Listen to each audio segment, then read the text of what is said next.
Nothing.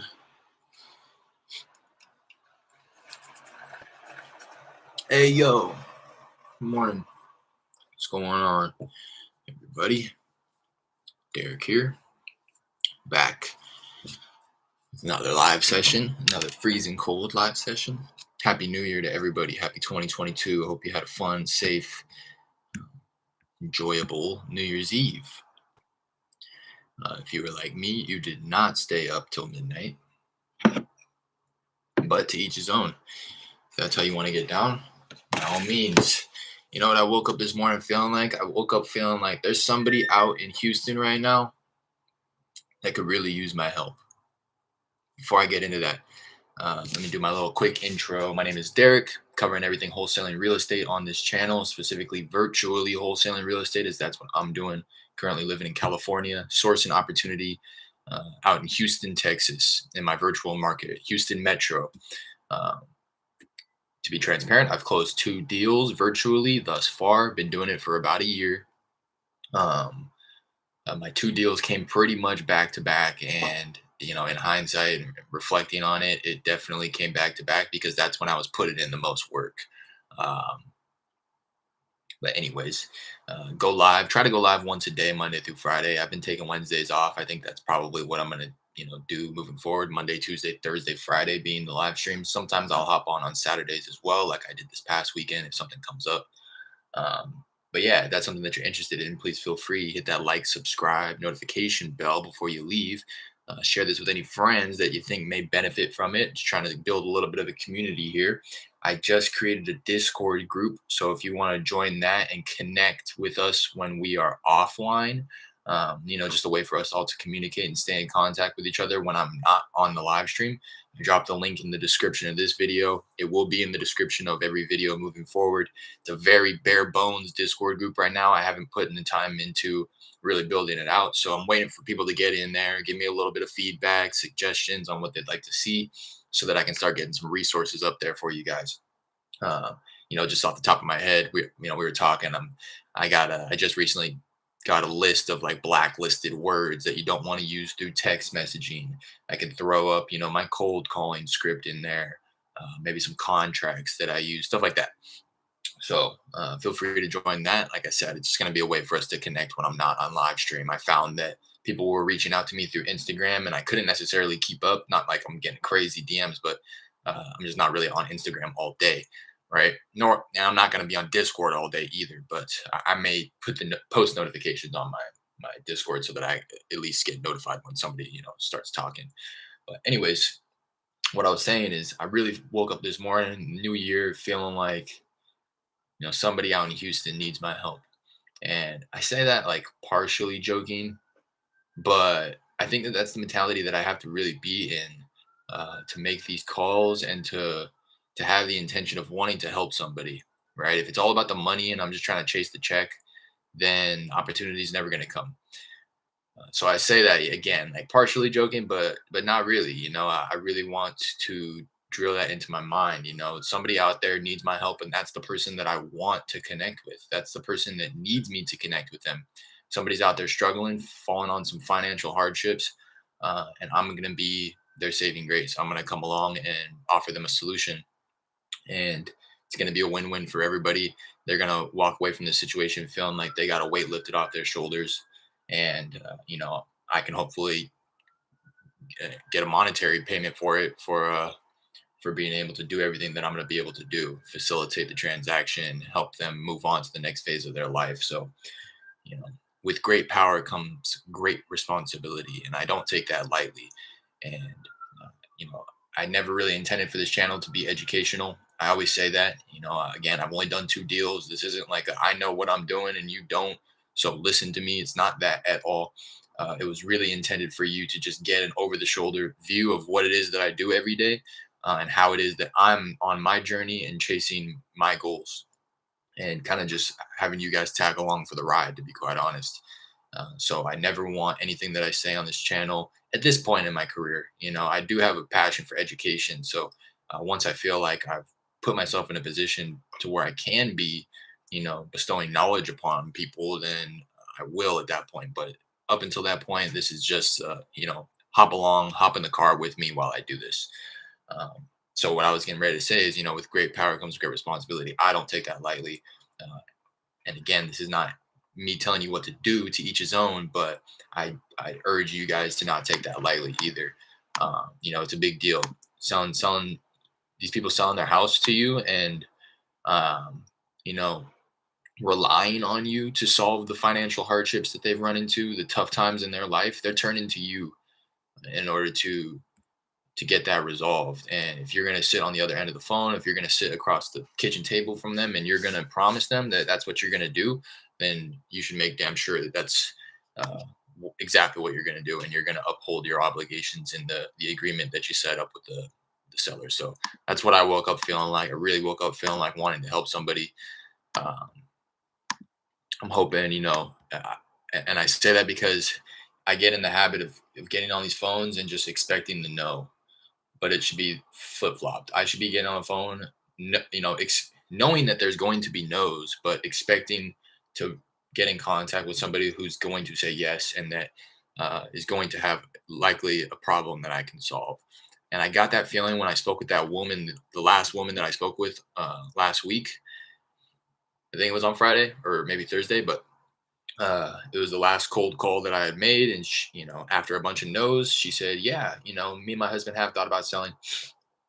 And just that like sound in her voice is so uh like reassuring, honestly. When somebody gets on the phone and they say, "Yeah, we would sell," it's like, oh, you kind of get excited, but you it also reminds me, at least, like why I'm doing this, to find that bird. I don't hop on the dialer to just get a bunch of no's and say that I got on the dialer.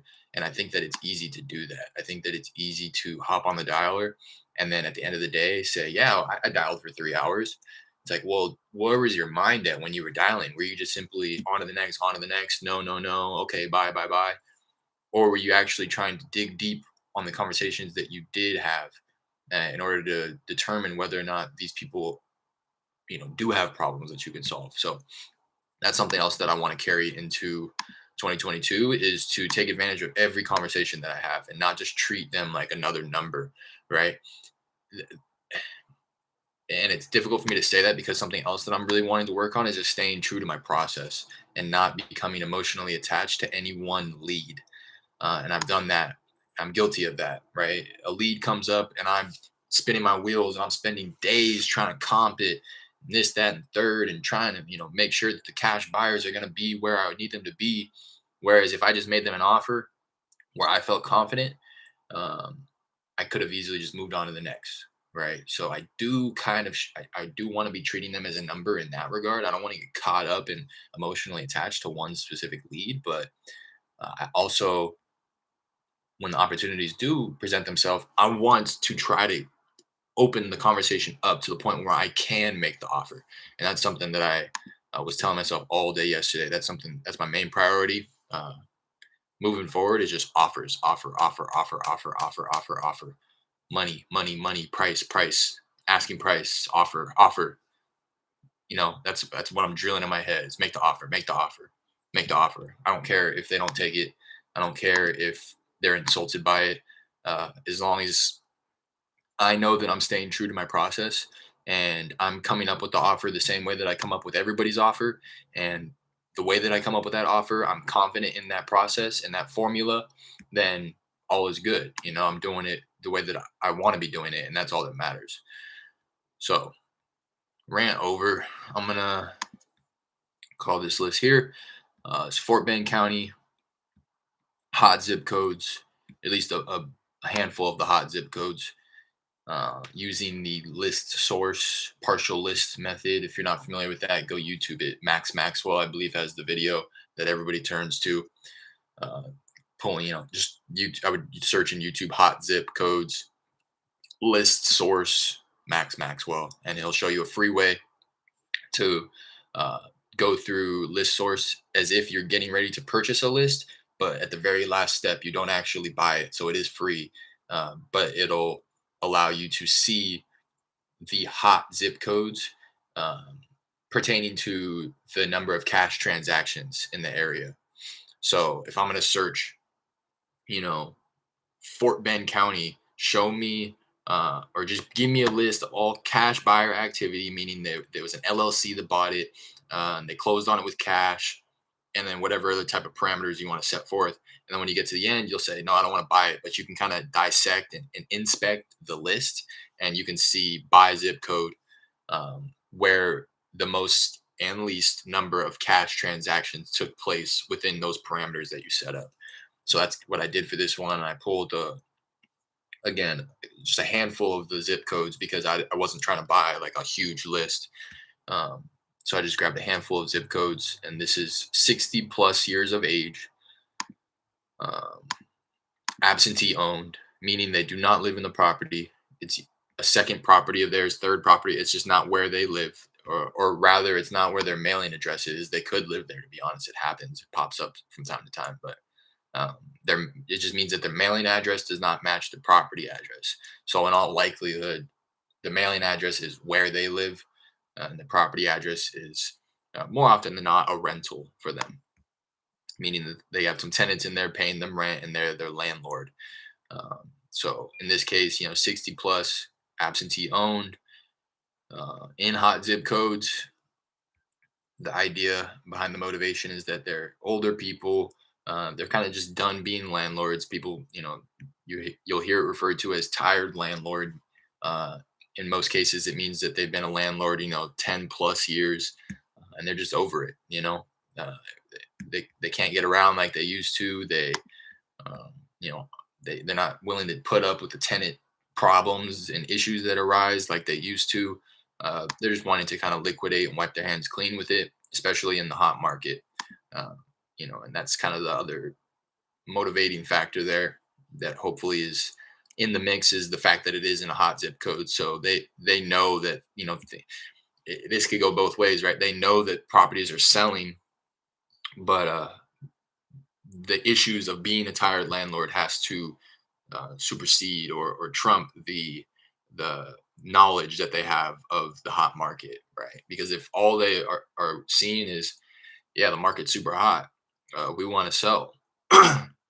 What I hear in that is, yeah, the market. Oh, excuse me. All I hear in that is that, yeah, the market's super hot, and we want to cash out for top dollar, which isn't what I'm there to do, right? I'm not there to pay them top dollar for their house. I'm there to solve a problem that they have. So once I get this frog out of my throat, I'm gonna hop on the dialer here. Yikes.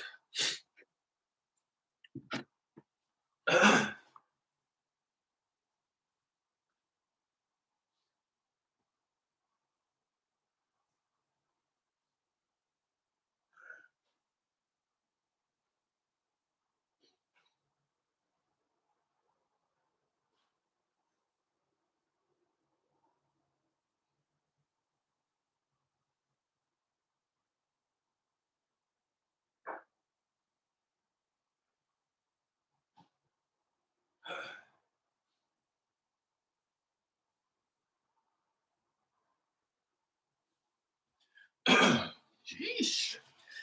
All right. All right. All right. All right. All right. Here we go. I got, don't need that pulled up. We got prop stream pulled up, my dialer call tools pulled up, and the live stream pulled up. I just like to kind of exit out of all my other tabs here. Tends to slow it down a bit. I'm going to go ahead and get it started, and then I'm going to be pulling my script out and getting situated on my desk while it's going. So wish me luck.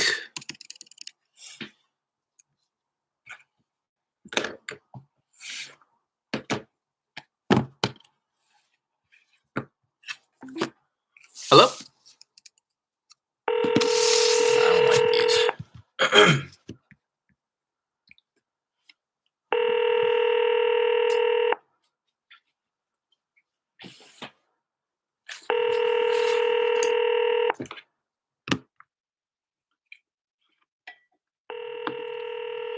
Yeah, I don't like those. More often than not, it is like a place of business when it rings like that, when it connects and then rings.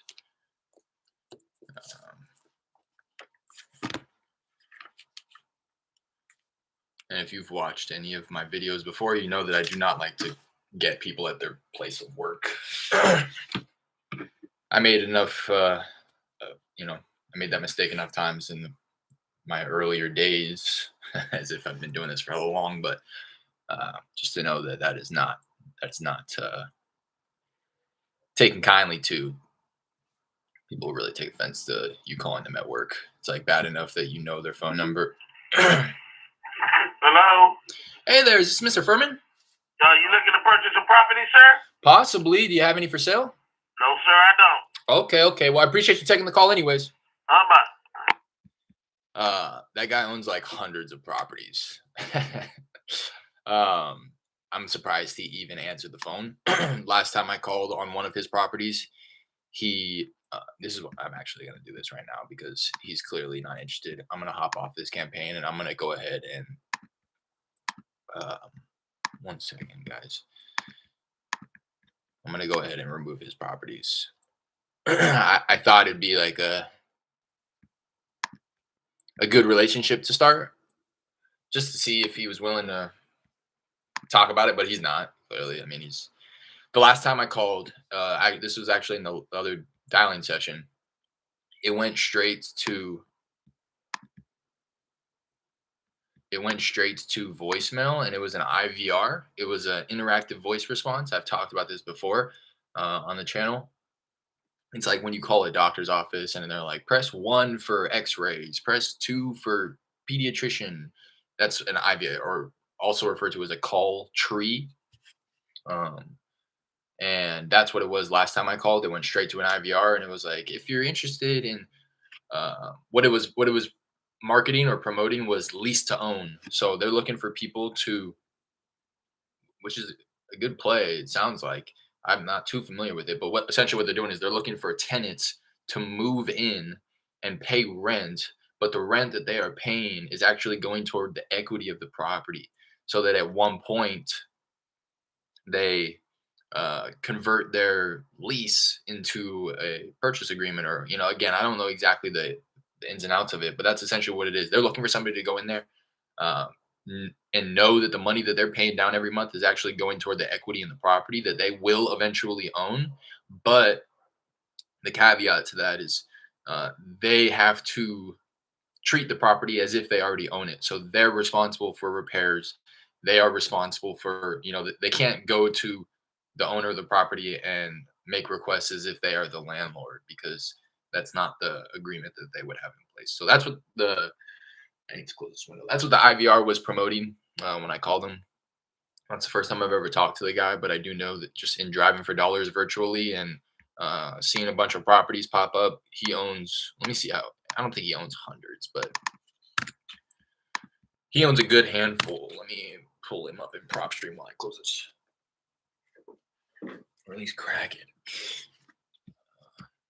So he answered, hey, you looking to purchase a property? I'm sure he gets called all the freaking time. Oh, he does. He owns 326 properties, uh, all in Texas. Yeah, all in Texas.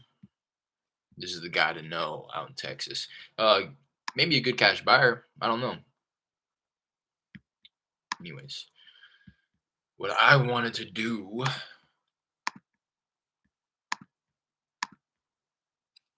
was go find him and properties. He's not. Okay, so I only had 2 in here. And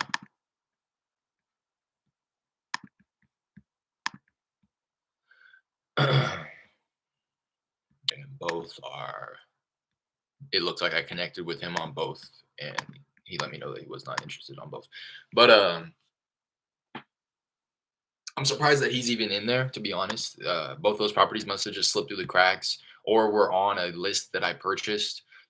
Usually, if I'm building my driving for dollars list, I'm doing I have my process on a little mini series that I released on the channel, my virtual driving for dollars process. But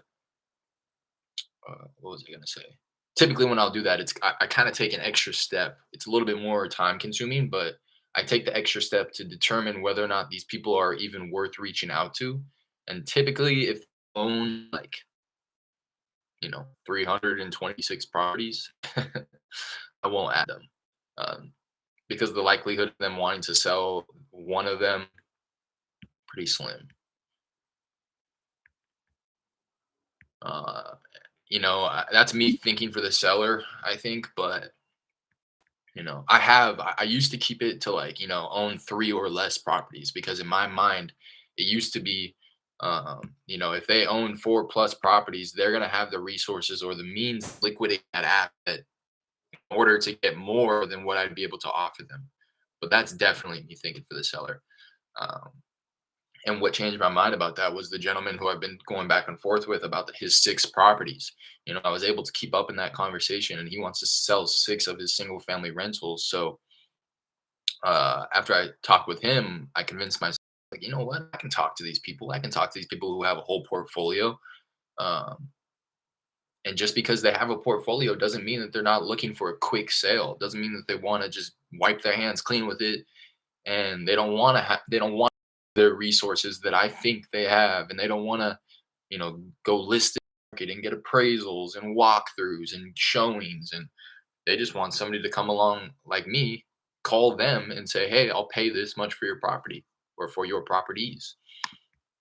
So that's another thing. I'm trying not to think for the seller. Again, that just comes down to staying true to my process.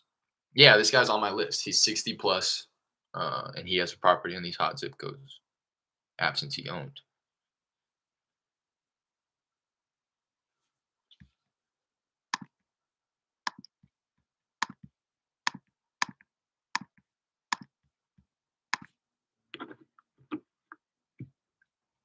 Update on that one too. The woman that I spoke with, it was that last cold call that I made the other day.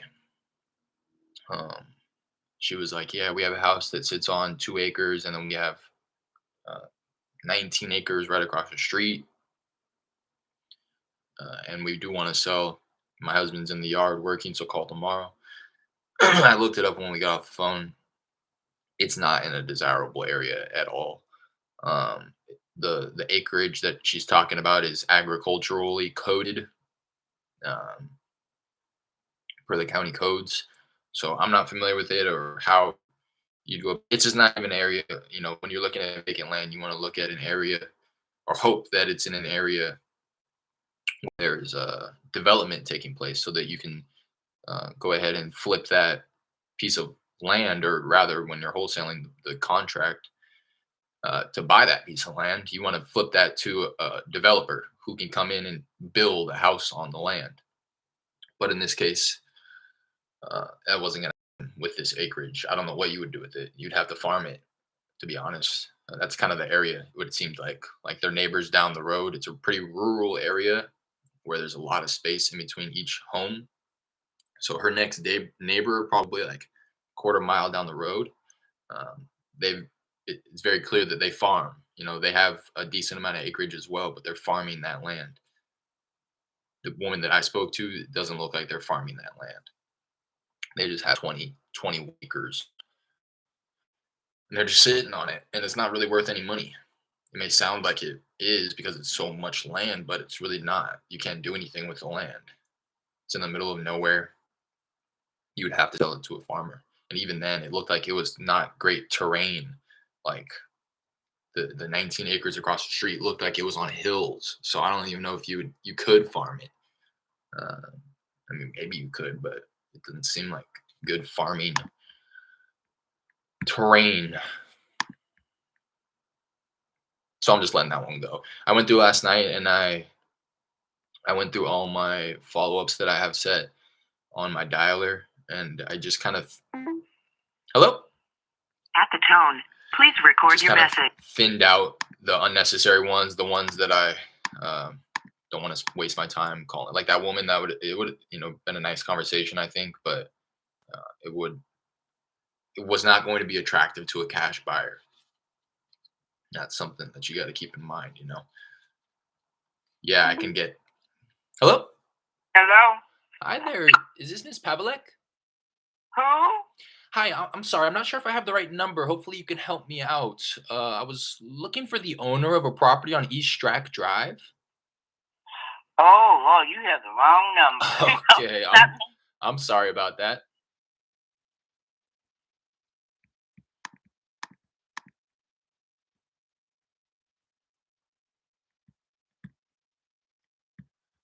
What I was saying is, anybody can get a contract, and I'm speaking from experience because my first deal came from my fourth contract. I had 3 deals fall through before my first one closed. Um, and that's hello. Hello? Hi, is this Mr. Lowe? Yeah. Hey, how's it going? This is Derek. Uh, Oh, okay. yeah, sorry, I know this is a bit random here, but I was calling about a property I believe you own on Wickview Lane. Yeah. Yeah, I just wanted to give you a quick call and wanted to see if you'd ever consider an offer on that property there. You ever considered selling? Oh, no. No. Okay, I understand that. While I have you, would you happen to have any others you might consider selling at the moment? No, sir, not at all. No. Okay, I appreciate you taking the call. All right. All right, bye now.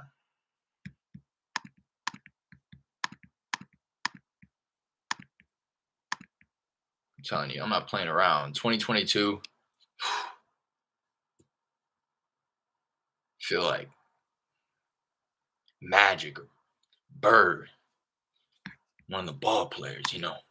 Yeah, nigga got dope. Just kidding, just kidding. Not really though. If I leave, the seller's still gonna love me, man.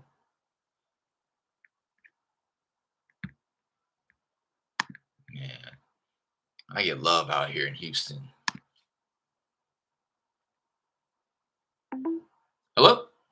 no. Hi, is this Tan?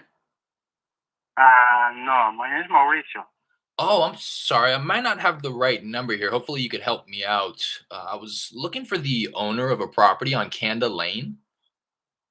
No. No, I have the wrong number here. Uh-huh. Oh, I'm sorry about that. Hey, while No I have problem. you, would you happen to have any property you'd be interested in selling at the moment? No, no, no. No. Okay, I Thanks. appreciate you taking the Uh-huh. call, though. Uh-huh, okay. All right, bye now.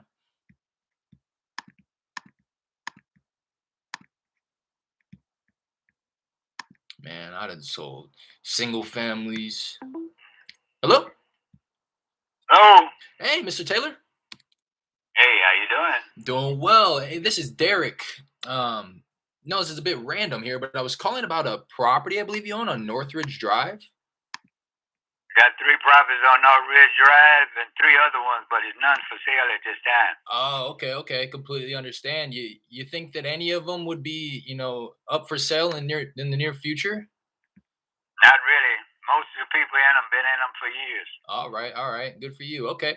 Well, I appreciate you taking the call anyways. All right. All You have right. a good one. All right, you too.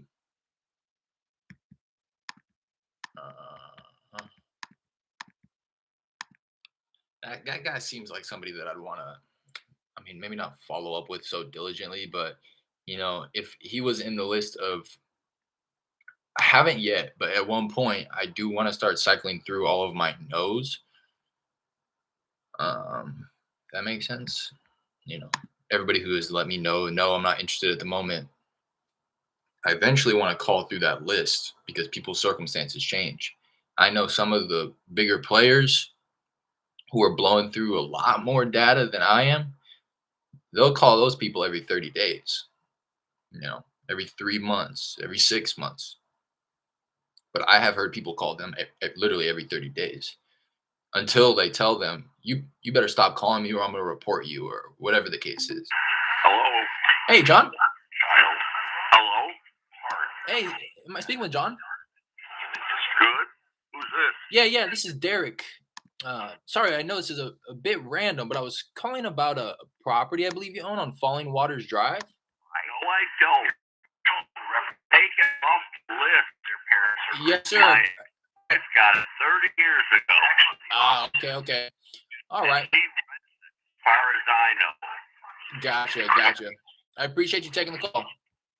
I have no contact with her. It's been 30 years since their divorce. I gotcha. All right. Well, I hope you have a good one, okay? All in general. There's no benefit for your children or your family. You find her. I'll try. I'll try my best. Give him the. All right. All right. Appreciate you taking the call. Have a good one. Just gonna go. Well, his name's on title.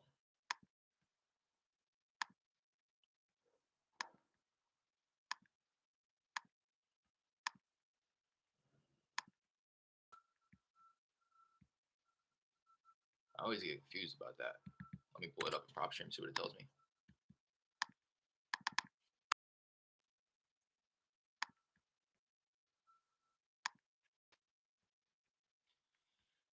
Yeah, they're both on title.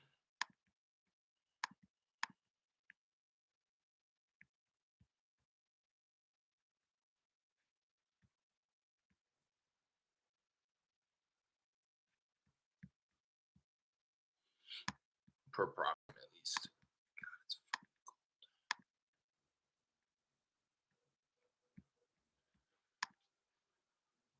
Ooh.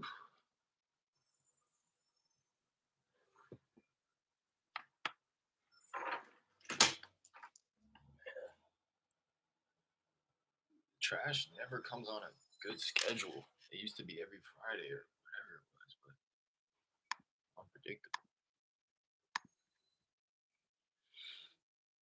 Ooh.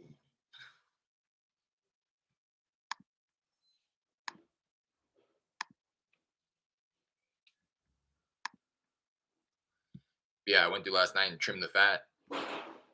Like I was saying, I pulled up all of my past due follow-ups that I failed to make or any of the ones that I have set for this week.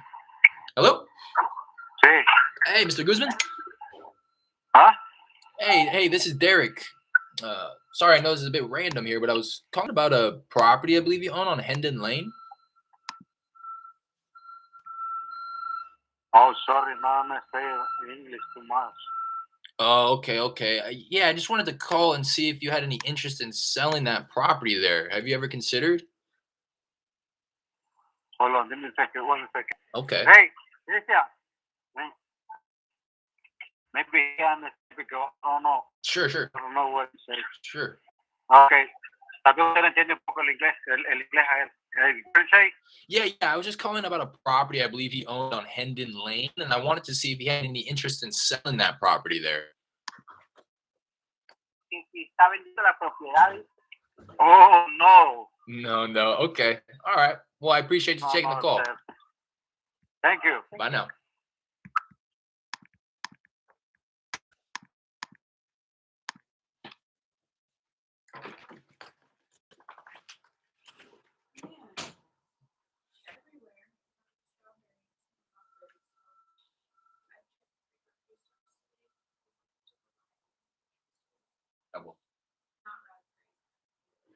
Please.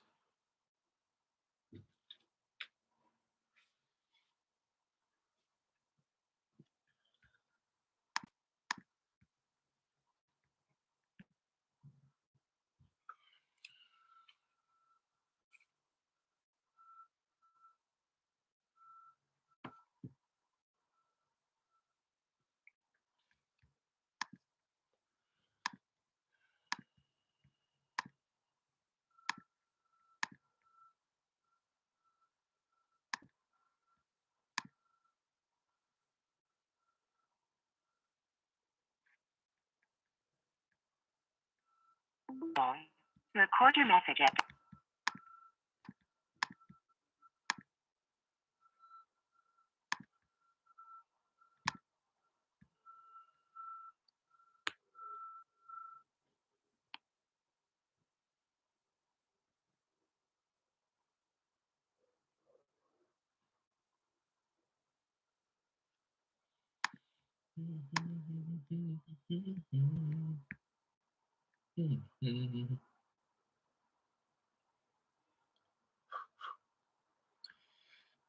I have a feeling like somebody's getting ready to answer and they're going to say, "Oh, we need to sell so badly."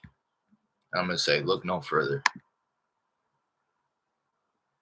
I'm here." And Captain Save a property owner, you know?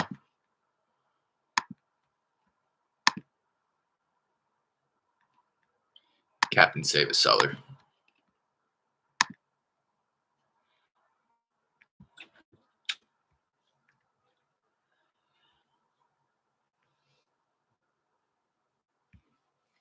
Oh.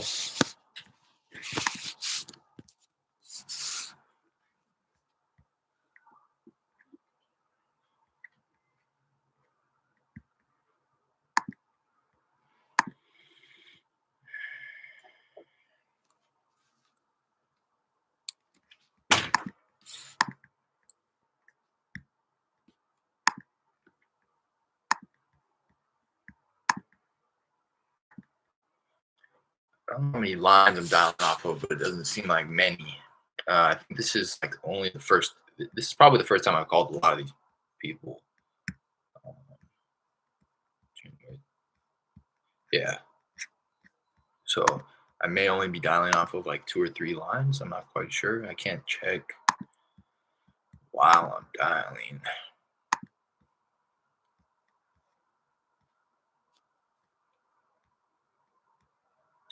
Good.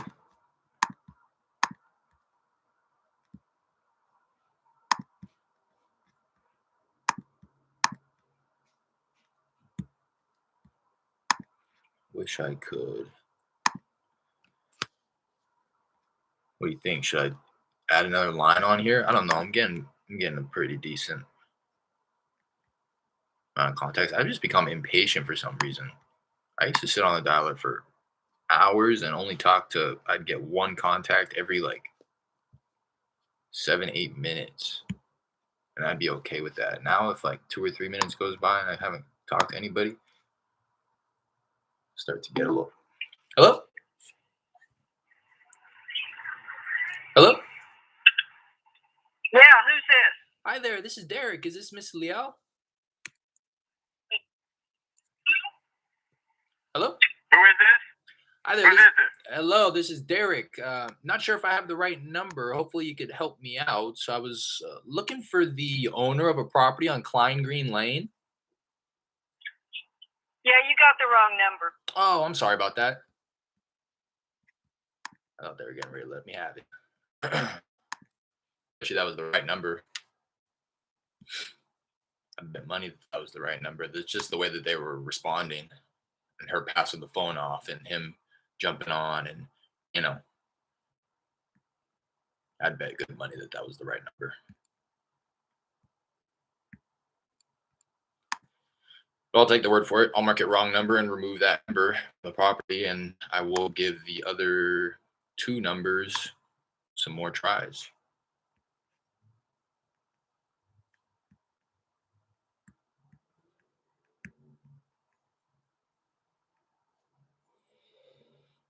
Had they told me that it was the right number and that they were not interested, I wouldn't call the other numbers, and I wouldn't be calling their husbands and their wives and their cousins and their aunties. But now I gotta know.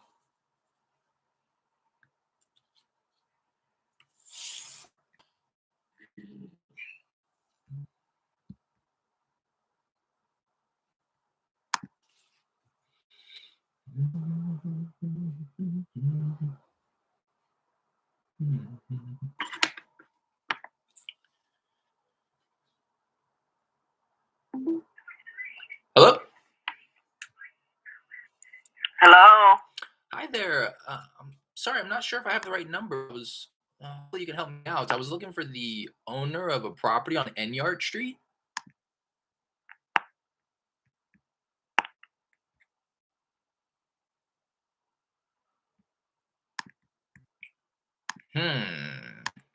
See, like for somebody like that too, I'll just mark them wrong number. I couldn't. Hello? Yeah. Hey, it's Michael. Yeah. Michael, how's it going? This is Derek. Sorry, I know this is a bit random here, but I was calling about a property I believe you own on Navidad Road. Yeah, it's rented out. Oh, okay. I just wanted to give you a quick call and wanted to see if you'd ever consider an offer on your property there. You ever considered selling?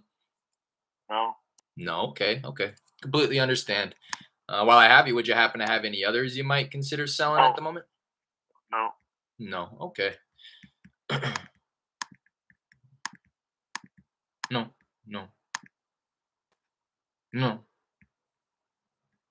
no, no, no. It's a man who knows what he wants or doesn't want, rather. Can appreciate that.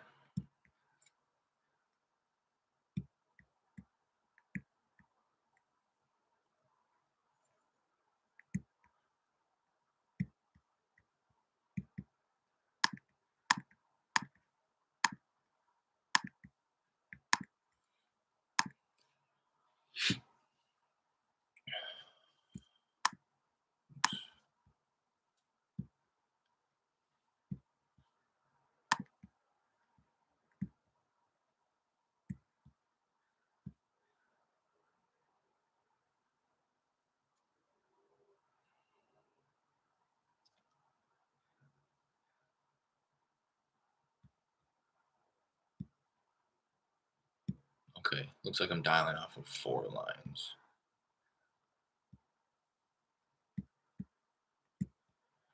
which is good, I think.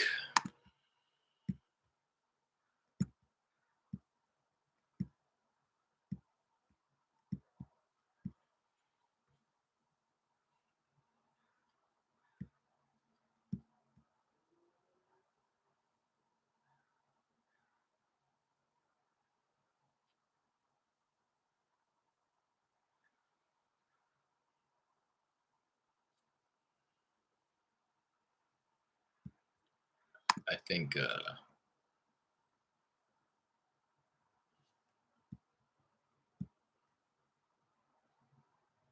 just want to confirm. Hello?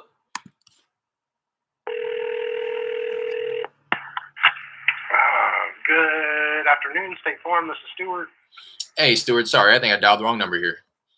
Okay. I was gonna say I think jumping to 5 lines would be a little overkill at this point. Um, just because again, this is the first time that I'm calling a lot of these people, so I'm still gonna be getting a lot of wrong numbers, like I am, um, because I gotta trim the fat off of the list, off of all the data that's obviously not the right number. Uh, I use batch skip tracing to skip trace my properties and to you know buy my data, my phone numbers, my emails from. I don't ever really use the emails, but hello. Polymer shapes? Hi there. Is this Miss Camacho? No, you have the wrong number. Oh, I'm sorry about that. Mm-hmm. Uh,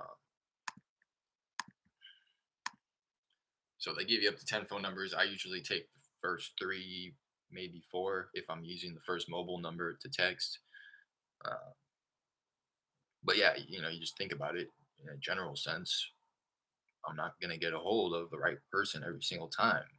In fact, uh, I'm gonna be getting a hold of the wrong person predominantly until I call through the list a few times and talk to those wrong people and then remove those numbers from the list.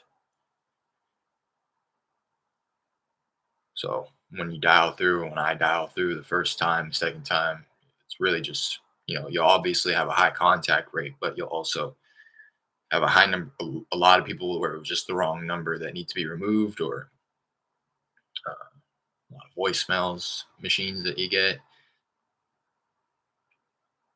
So for that reason, hello, Hello? hi there, is Miss Gabriel? Yes. Huh? Is this Miss Gabriel? Yeah, who are you? What do you want? Yeah, my name is Derek. I'm sorry, I know this is random here, but I was calling about a property I believe you own on Lyndhurst Drive. I got somebody living there. What you want with it? You want? Oh, You can't rent it because somebody living in it. okay, yeah, I just wanted to reach out real quick and wanted to see if you'd ever consider an offer on your property there. You ever considered Oh selling? no! I have somebody living there. Oh, okay. Thank you for calling. Absolutely. Thanks for taking the call.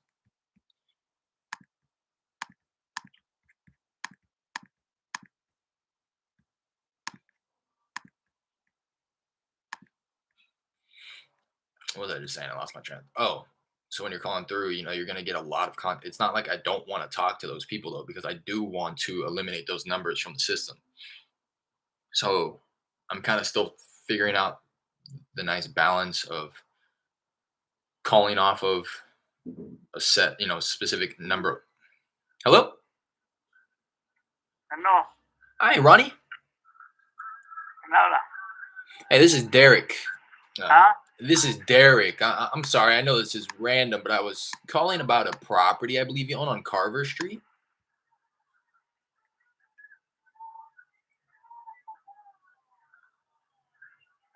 Hello? You still there? I think that was the wrong number. I'm gonna mark it as wrong number at least. So yeah, when I first call through a list, I'm gonna call off of like 2, maybe 3 lines. Because again, I'm gonna get a lot of people answering. Granted, a lot of them are gonna be the wrong number, but I still want to talk to those people so that I can delete their number from the list. Whereas if I called through the first time, this is just personal preference. I'm not telling you to do this. This is just how again, I'm still figuring it out, but this is how I've been doing it. When I call through the list the first time, I call off of a low number of lines, 2, 3 lines.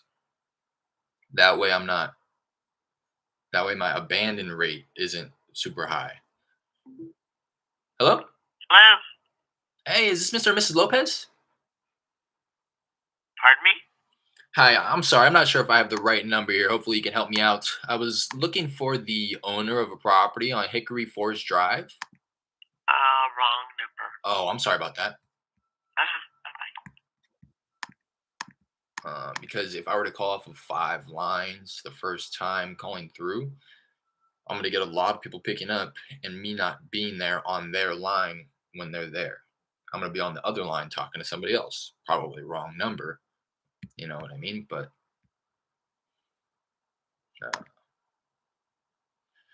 that way when I call off of a low number of lines, I'm still talking to people as frequently as I would, but I'm talking to I'm talking to more people as opposed to more people picking up and hanging up because I'm not there to actually even say anything. Hopefully that makes sense where I'm coming from. And then when I start trimming the fat, getting rid of all these.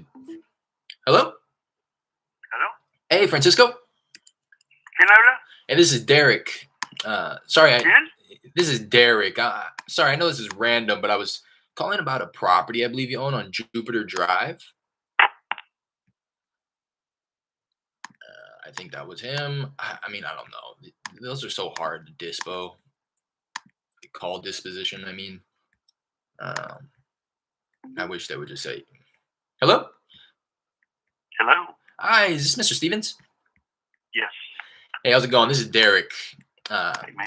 Sorry, I know this is a bit random, but I was calling about a property I believe you own on Enchanted Timbers Drive. Yeah, I don't want to sell it. Oh, okay. Completely understand. While I have you, would you happen to have any others you might consider selling at the moment? No, man, I'm a 40-year Remax broker. If I wanted to sell it, I'd put it on the market. I'm remodeling a bunch of them right now. Okay. I gotcha. All right. Well, good luck to you on those remodels. I appreciate you taking the call. Yeah. Thanks. Bye now.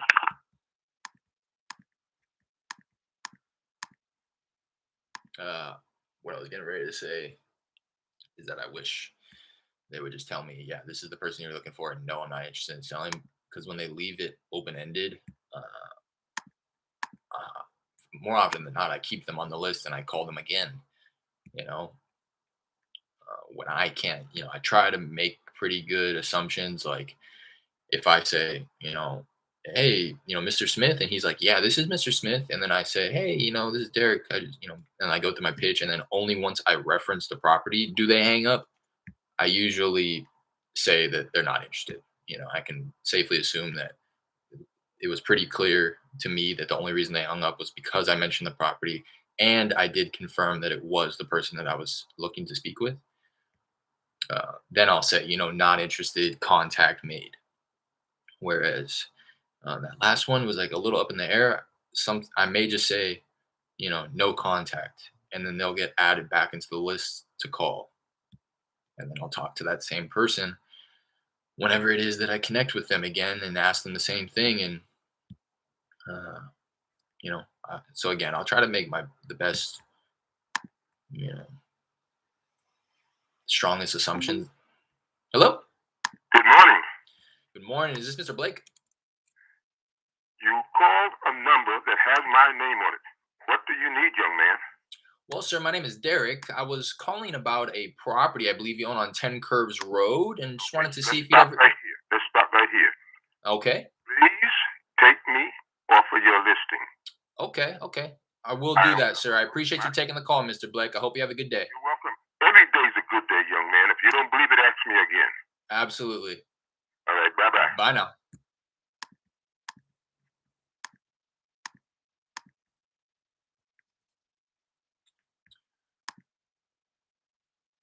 See, not every no has to go negative. He kind of wanted it to go that way, or at least he wanted to. No, he didn't want it to go that way. He's a nice guy.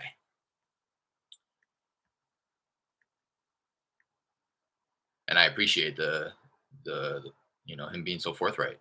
I honestly like that more so than somebody who's gonna go on a rant about do you see a sign in my he just, let me stop you. I'm not gonna sell. All right, cool. Boom. On to the next. Thanks for, if anything, he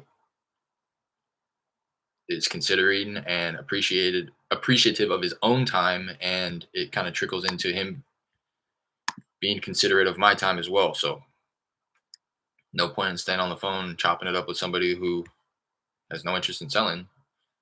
So I appreciate that.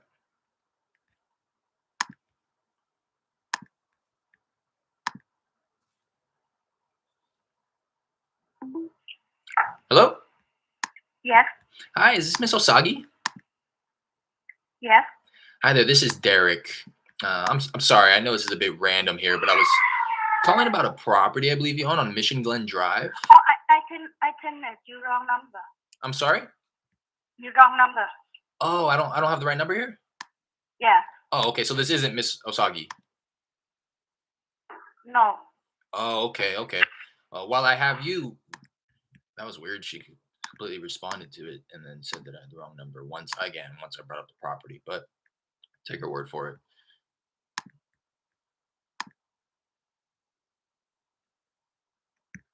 She straight said yes when I asked, "Is this Miss Osagi?" Hello? Hello? Hey, Alejandro. You got the wrong number. Oh, I'm sorry about that.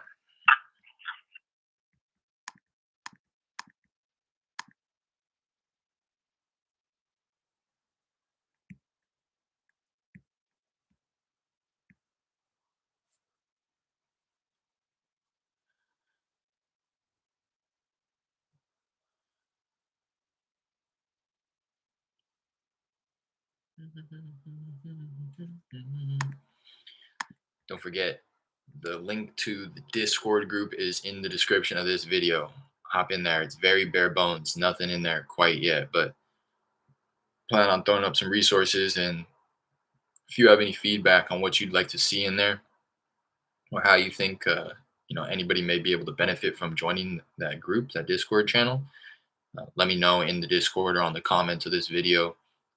Just want to start taking feedback and suggestions and start just, yeah, I know it's not going to be a fully built out Discord group when I released it to you guys and when I provided you the link. So I got over that and I just said, hey, here's the link, very bare bones, and then we can kind of just build it out together.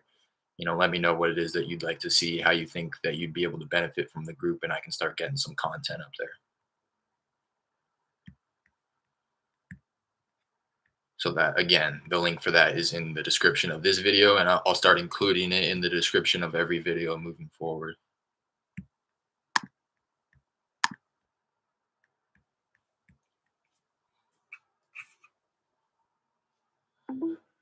Hello? Hello? Hello? Can you hear me?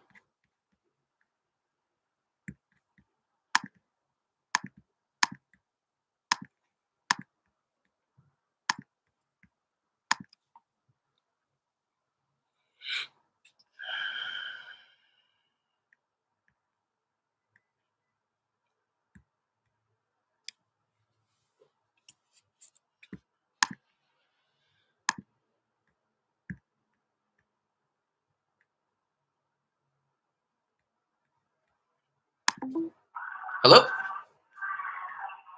Yes? Hi, is this Miss Khan? No. Yes. Want to speak to who? I'm sorry, I'm not sure if I have the right number. Hopefully, you can help me out. I was looking for the owner of a property on Triola Lane. Oh, they are not available. Okay. Oh, Bye. okay. Do I have the right number here? Okay, I think that was the right person. I don't know. He said not available. I don't know what that means.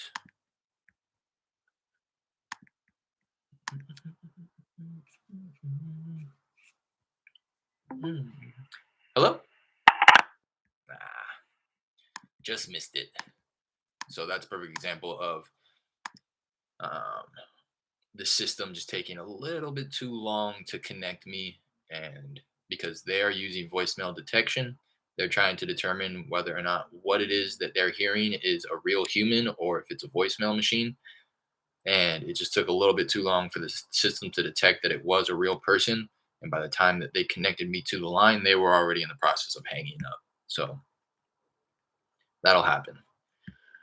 What I've gathered, at least, it'll happen. Plus, I have it on fast connection. So I do sacrifice like being connected to some voicemail machines every so often. So you'll hear sometimes I will get connected to voicemails.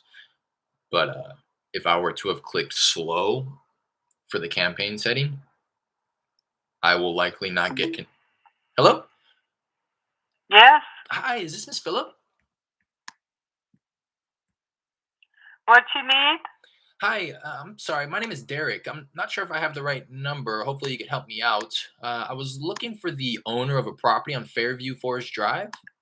Don't call me anymore. Take me off from your list. We don't plan to sell any of the property. Completely. And don't call here anymore, okay? Okay, ma'am. Have a good day. Thank you.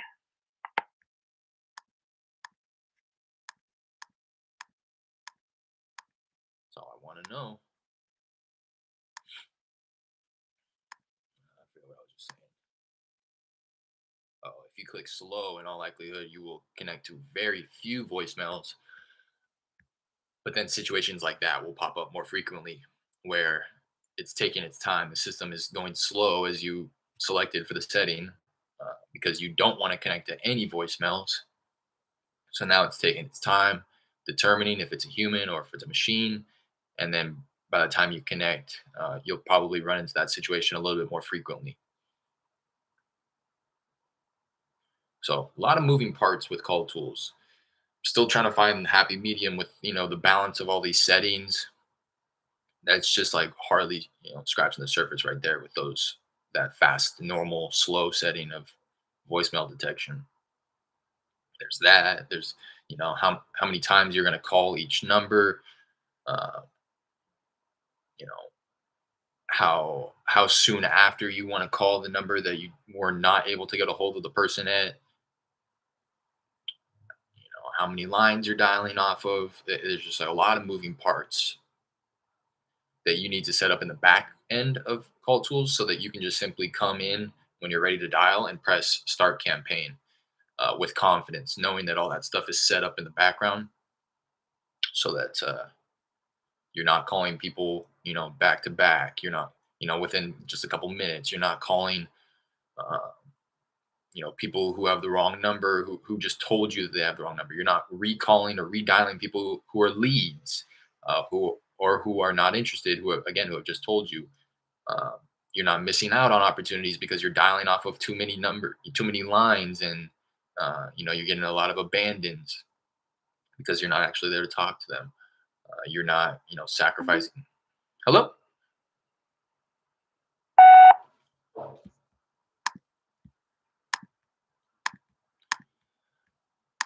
There's a lot of moving parts.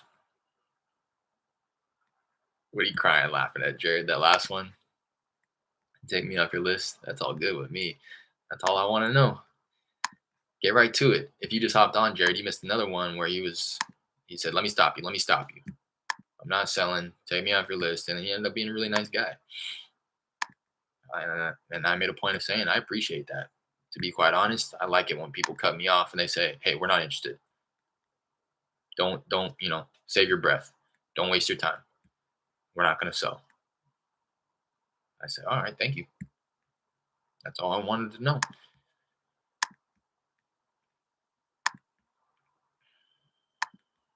Jared, hop in the Discord group. Link in the description. Again, if you just hopped in here right now, I went on a little rant about it a minute ago, but it's very bare bones. But I just want to start getting some people in there so that I can get some feedback and we can kind of build it out together so that I can throw some content up there, some resources up there that will actually be beneficial and not just stuff that I'm thinking, you guys would like to see, but more so, getting your direct feedback on what it is that you would like to see so that we can really start from, you know, start from the bottom and build the whole Discord channel out together.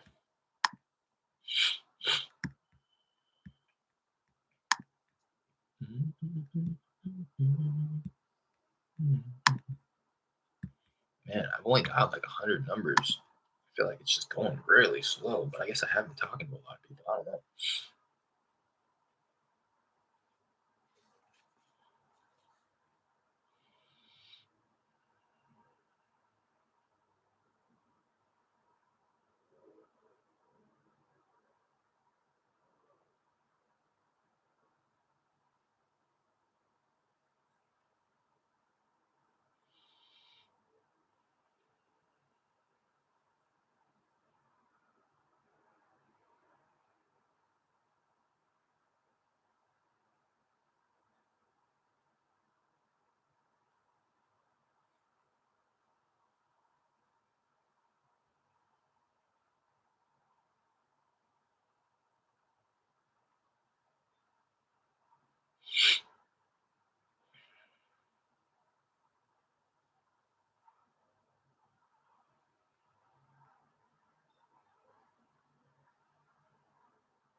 Right as I start opening my mouth, it starts getting dry.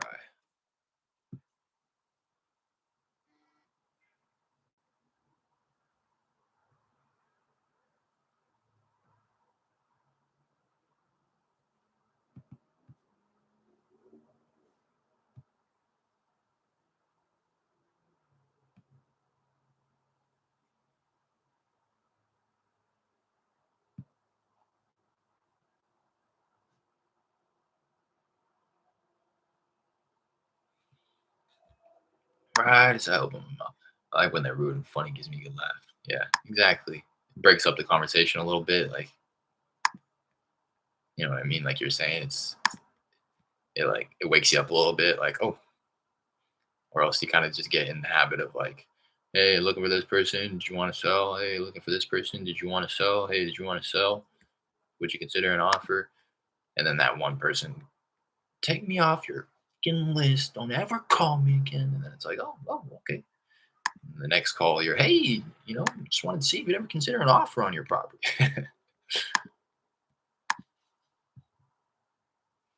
Definitely like a shot of espresso.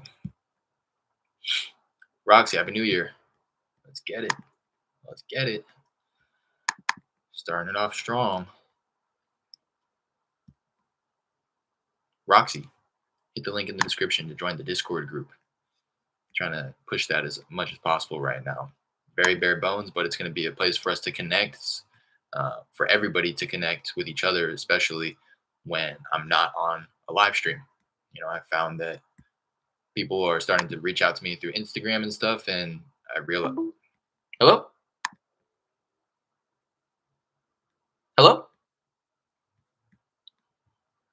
I realized that, hello? Hello? Hey, Mr. White. Yes. So White, how's it going? This is Derek. Sorry, I know this is a bit random here, but I was calling about a property I believe you own on Willow Beach Drive. Yeah, send me check. You can have it. What's that? Send me a check. You can have it. How much now? What are we talking? How much you offering? So for us, it really does depend. Obviously, I've never seen the inside of the property, so we would just need to learn a little bit about the condition. Did you have a few minutes? Well, I don't even own it, but I'll take a check for it. I gotcha. I gotcha. Well, while I have you, would you happen to have any property you would be interested in selling at the moment? Not at all. Okay. Okay. Well, I appreciate you Y'all taking. been cooking. How do I get off this list? I'll go ahead and remove you from our list. I can't speak for anybody else. Any other companies calling you, but I can be sure that we're not going to call you again. Okay, thank you. All right. Appreciate you. Have a good one. All right.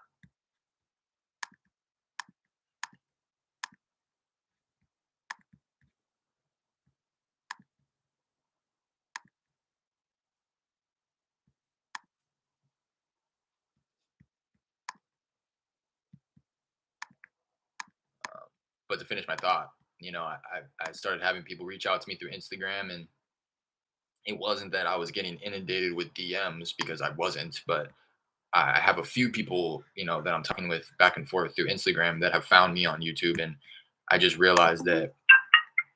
Hello? Hello. Hey, Mr. White. Yeah. Hey, how's it going? This is Derek. Sorry, I know this is a bit random, but I was calling about a property I believe you own on Willow Beach Drive. A property that I own. Where? On Willow Beach Drive? Let me tell you something. I got 11 calls about that property last week. Oh. I've had over 100 in the last 3 years. I do not own anything in Texas. So you are a spammer or a scammer. That's all I can believe. And all these people calling me all the time about there's 3 houses that I'm supposed to own in Houston. And I don't understand how my name got connected to them. I don't live in Texas, don't own anything in Texas. And yet I get all these calls wanting to make an offer on a piece of property that I've never heard of, never been to, and don't own. So something is weird and I think illegal about you calling me and wanting to buy this property that I don't own, never owned. My name's never been attached to it. So Yeah. what do you think? No, I got you, Mr. White, and I'm so sorry for you getting inundated with so many calls. What I'll do on my end, I'll be sure to remove you from my list here, so rest assured that you'll never get another call from me. Yeah, but I'll get another call from somebody, one of Yeah. your neighbors that deals with it, and I'll get another and another and another. Yeah, and I wonder why, that it is attached to the property here. And yeah, you're right. I can't necessarily speak for anybody else or any other company, but again, rest assured you'll be removed from my list here. So, this is the last time we'll speak. That's what everybody says. Yeah, I gotcha. Everybody says. Well, I right. appreciate you taking the call anyways. I hope you have a good day.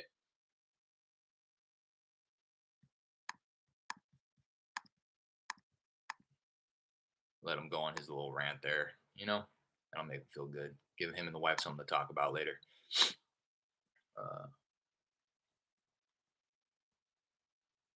One person took it so personal whenever my girl called this one guy. He was like, "Don't ever call me again, you stupid." Jesus.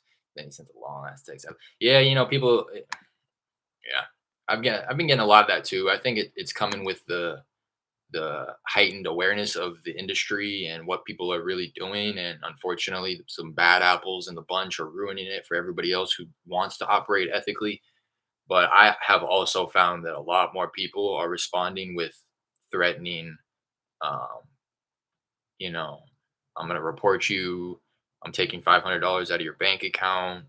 You'll get that stuff, but I have been taking note of the fact that I've been getting that a little bit more frequently, which is why you don't want to give out any of your personal or company information in the beginning of the calls, unless they're a real qualified lead. I'm pretty much never giving out my LLC name. They'll see it when we sign the contract. Sometimes I'll give out my DBA, my doing business as name, but only once the conversation has developed and I am pretty confident that they're a good lead and not just somebody who's wanting to fish information out of me to report me. So if you followed me, watched the channel, watched any of my previous videos, you'll kind of know how I respond to that. Uh, they'll say, "What's your company name?" right in the beginning, and I'll say, "Oh, it's just my partner and myself. We're pretty mom and pop compared to some of these bigger businesses. We do a couple projects a month, but I just wanted to see if you had any interest in selling that property," and just kind of flip the script back on them. They'll say no, you know, and if they do say, "Well, what's your company name?" I'll let you know once you tell me your company name. Just hang up on them. To be quite honest. Just be sure that you're using dummy color IDs. So off of Call Tools, I'm using like a group of 4 or 5 caller IDs that just rotates through.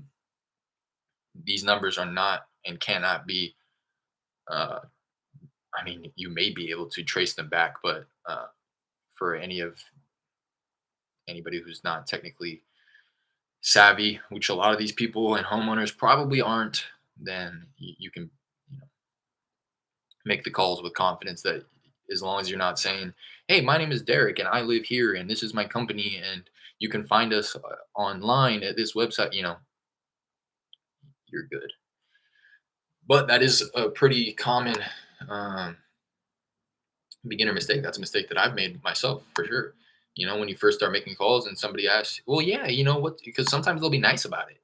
Uh, a lot of times they'll be nice about it, to be honest, because they're they're wanting to get one over on you, right?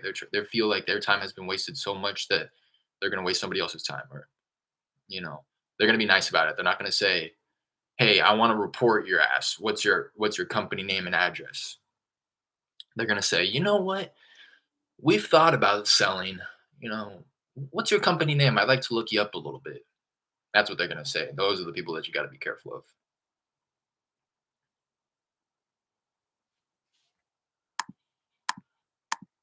Hang up. Yeah, click. I'll try to, I will try to do my best to. Hello? Hello? Hi, is this Miss Parker? I'll mark that as wrong number. I try my best to let them go on their little rant if that's what they want to do, as long as it's not going to go on forever. Like that last guy was, you know, he was kind of dancing the line of just taking a little bit too long to express his feelings and emotions. I was considering just hanging up, but hello?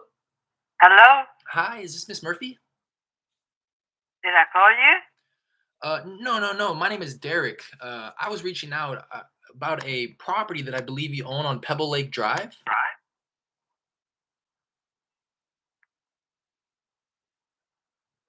Hello?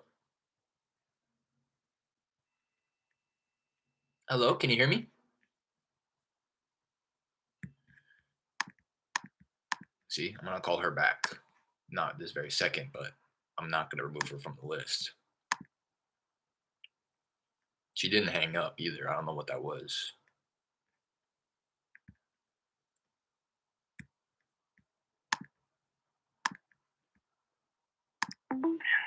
Hello? Hello? Hello. Hey, is this Clark? Yes. Clark, how's it going? This is Derek. Sorry, I know this is Derek. I'm sorry, I know this is a bit random, but I was calling about a property I believe you own on Foster Street. Where? Property where? On Foster Street? Oh, no, I don't have property. I just have property on several other streets that's Oh, transferred. okay, okay. I might have some wrong information. While I have you, would you happen to be interested in selling any of those properties at the moment? No, I don't. I'm not going to sell any of my property. Okay, okay. All right. Well, I appreciate you taking the call.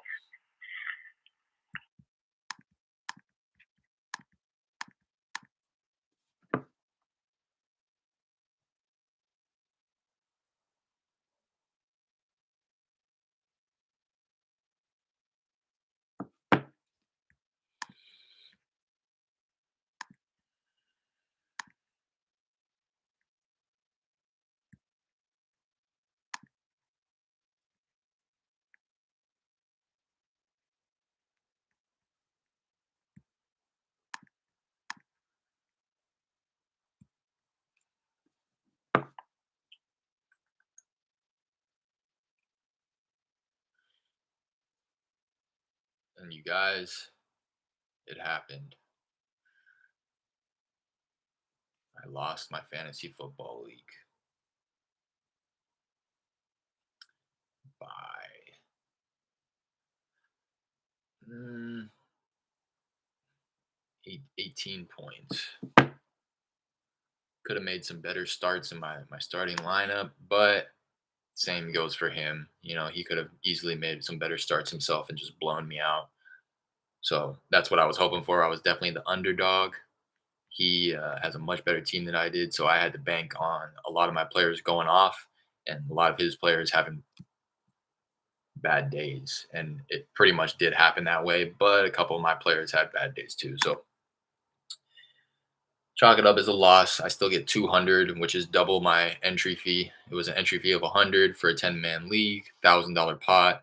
I think 700 goes to or seven. Hello? Yeah. Hey, Ruben. Hello? Hello? Hi there. Is this Mr. Ortiz? Yeah?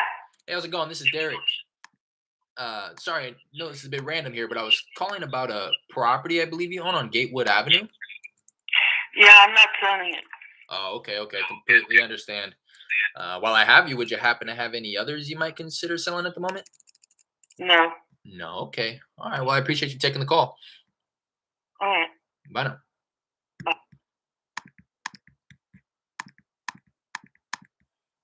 I think 700 goes to winner, or maybe 750. I think 200 goes to second place, which is again double up the entry fee. So made some money off the league. I just say it's me and my wife, no big company. Exactly. That's pretty much what it is, though, for you, right, Jared? And some people are going to appreciate that, and some people aren't. I had one lead that I lost out on. She was, it just depends. She was not motivated, highly motivated at least. She just didn't want to sell it on market. Um, but she didn't have so much motivation that she was willing to like sacrifice on the price. So she ended up selling to Open Door, who has like thousands of properties, right? She was willing to sacrifice that mom and pop, intimate transaction and just go with the big box retailer Open Door, who I'm sure it was not that at all. I don't know, I don't know, but based on what I've heard of selling to iBuyers, it's kind of a hassle. Hello? Yes. Hey, Johnny. Hey, how are you? Doing well. My name is Derek. Yeah. I was calling about a property I believe you own on Yellowstone Boulevard. Yeah, I do own it. It's not for sale. Okay, completely understand. While I have you, would you happen to have any others you might be interested in selling at the moment? No, I have all the product, but I don't sell. I usually buy. Yeah, I gotcha. Smart man. Well, I appreciate you taking the call anyways. Okay, you have a great day. I wish you luck. All right. Thank All you right. very much. Have a good one. Bye-bye.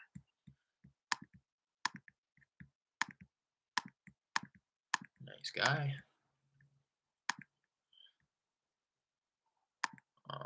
But yeah, it all depends on what they're looking for. Some people, you'll take that approach of, I've seen people post on Instagram like objection handling or rebuttals on what to say when that topic of conversation pops up about um, being like a kind of a mom and pop. Is not available. Some people respond well to it, some people don't. Again, a lot of people will use that as like it's really it's just me, like Jared. It's just me and my wife here. Uh, we're pretty mom and pop compared to some of these big box. This please, and we'll be right with you. Some of these big box retailers. So we really do our best to have the transaction be as intimate as possible, so that we are kind of holding your hand through every step of the process. But if you want to go kind of the big box retailer route, where you're just going to be looking to get the most money and not really have that hand holding experience, then by all means, please do take that route. But kind of framing it in that type of a way where you're kind of down talking the other competitor, the big box retailer, compared to what you offer. We try to, again, we try to offer as much, hand holding through the process, and Hello? And we're here, every step of the way for any questions that you might have. But, if you're looking for more of a transactional process where, there's not as much hand holding, then, by all means, please do take the retailer route. And a lot of people will be like, yeah, you know what? I think I'm going to. I just think I'm going to be able to make more money that way. All right, go ahead.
I think I dialed through about 200 properties so far this morning,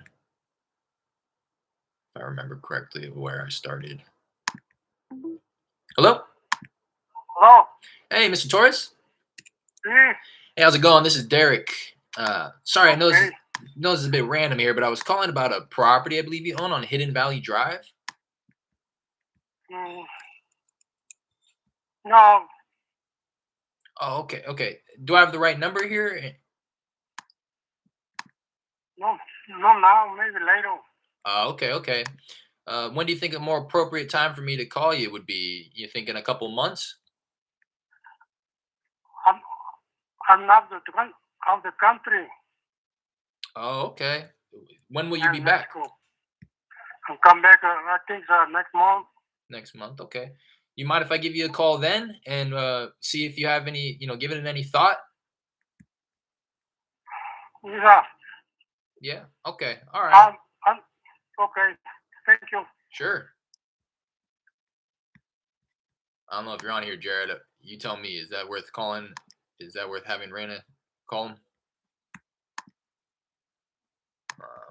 I'm gonna take note of it just in case. Follow up notes. Out of country Spanish speaker might have interest in selling. Couldn't really tell. Back in 1 month.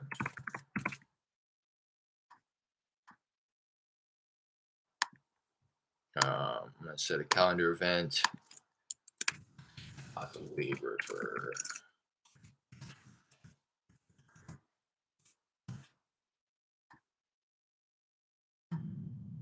I mean, I might as well kick it over to you guys. Anyways, you won't need it.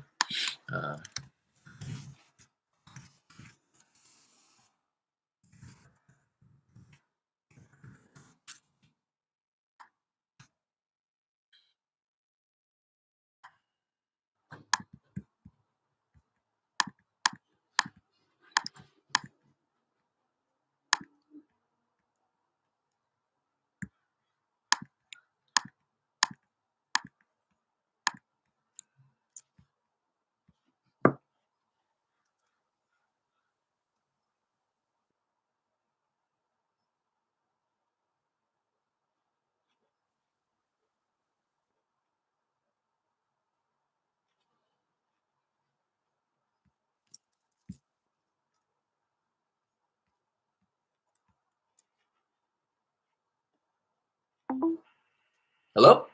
Yeah, hello. Hi, is this Miss Hickson? Uh-huh. Hey, how's it going? This is Derek. Sorry, I know this is a bit random here, but I was calling about a property I believe you own on Reed Road.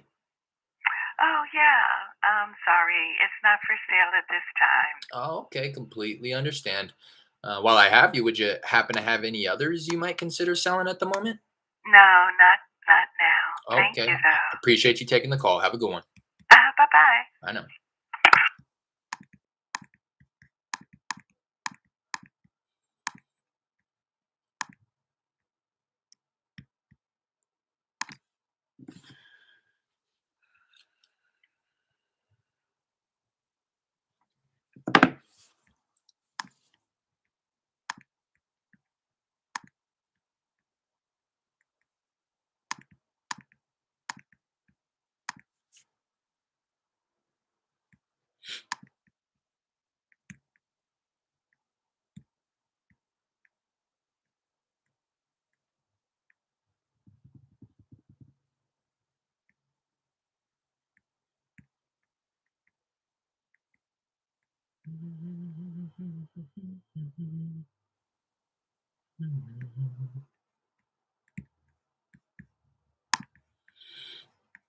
I was mentioning this earlier, but Hello?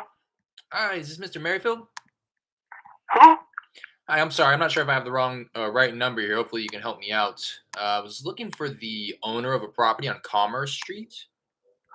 No. Do I have the wrong number here? I don't. Nope, wrong number. Okay, I'm sorry about that. No problem. Bye-bye. Bye now. Really, what I'm trying to focus most on moving forward into 2022, set the month, the week, the year off right, is offers. This was actually I really had this thought. I don't know if you're still in it. Hello? Hello? Hi, is this Lula? Uh-huh. Hey, how's it going? This is Derek. Sorry, I know this is a bit random here, but I was calling about a property I believe you own on Northridge Drive. What about it? I own it. Yes, I own it. Oh, And I am also a realtor. And I appreciate you if you would delete my telephone number because I have several property, okay? all right, will do, ma'am. I appreciate you taking the call, and I'll be sure to remove you from the list here. Have a good one, okay? You too. Bye-bye. Bye now.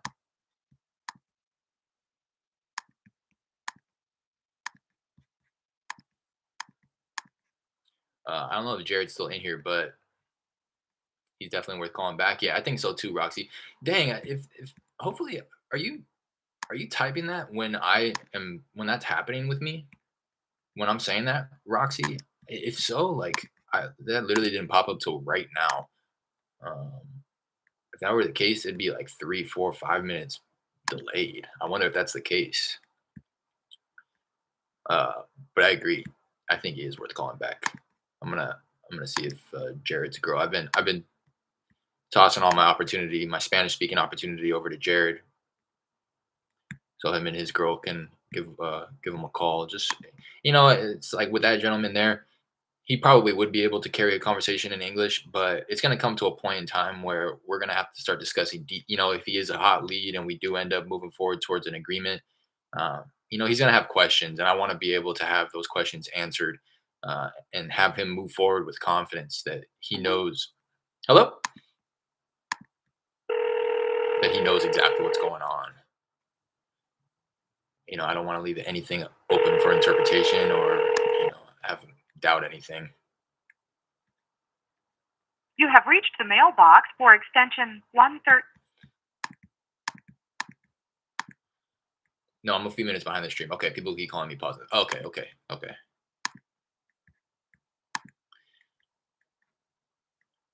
Yeah, I mean, just to finish that thought, it's one thing for me to like push it towards the contract, the agreement, and get an agreement signed, but once I'm still gonna have to bring that to the closing table. So there's gonna be a lot more things that I'm going to have to explain, communicate.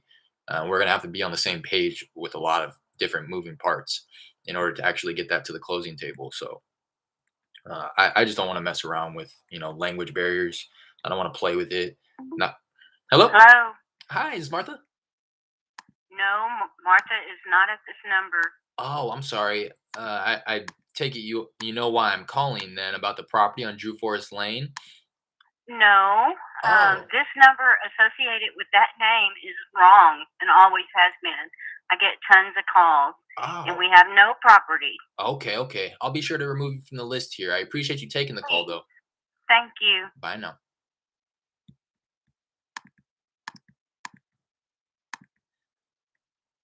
Want her to try? Yeah. Yeah, I mean, exactly. It's if anything, it's just gonna be a another quick phone call added to the list. No, I'm not interested in selling. Okay, bye. That's really the mentality that I'm trying to take into all my follow-ups as well this year is like I don't want to talk myself out. I want to think for myself. This is what me and Jared were talking about actually the other day on Instagram. Just staying true to the process. This is something that my coach kind of was going off on the other day. Or no, it wasn't.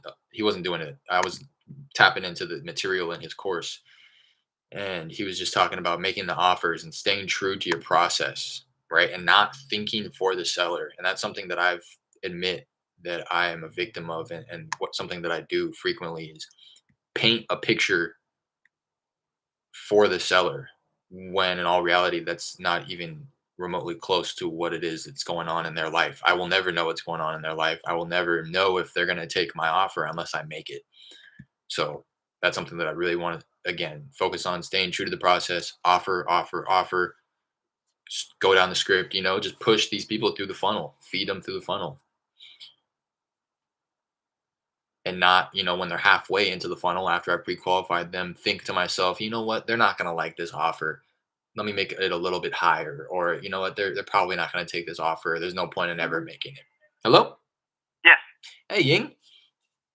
May I ask who's calling? Yeah, this is Derek. Sorry, I know this is a bit random, but I was calling about a property I believe you own on Hunter Green Lane. Oh, we're not interested, but thank you. All right, thanks for taking the call.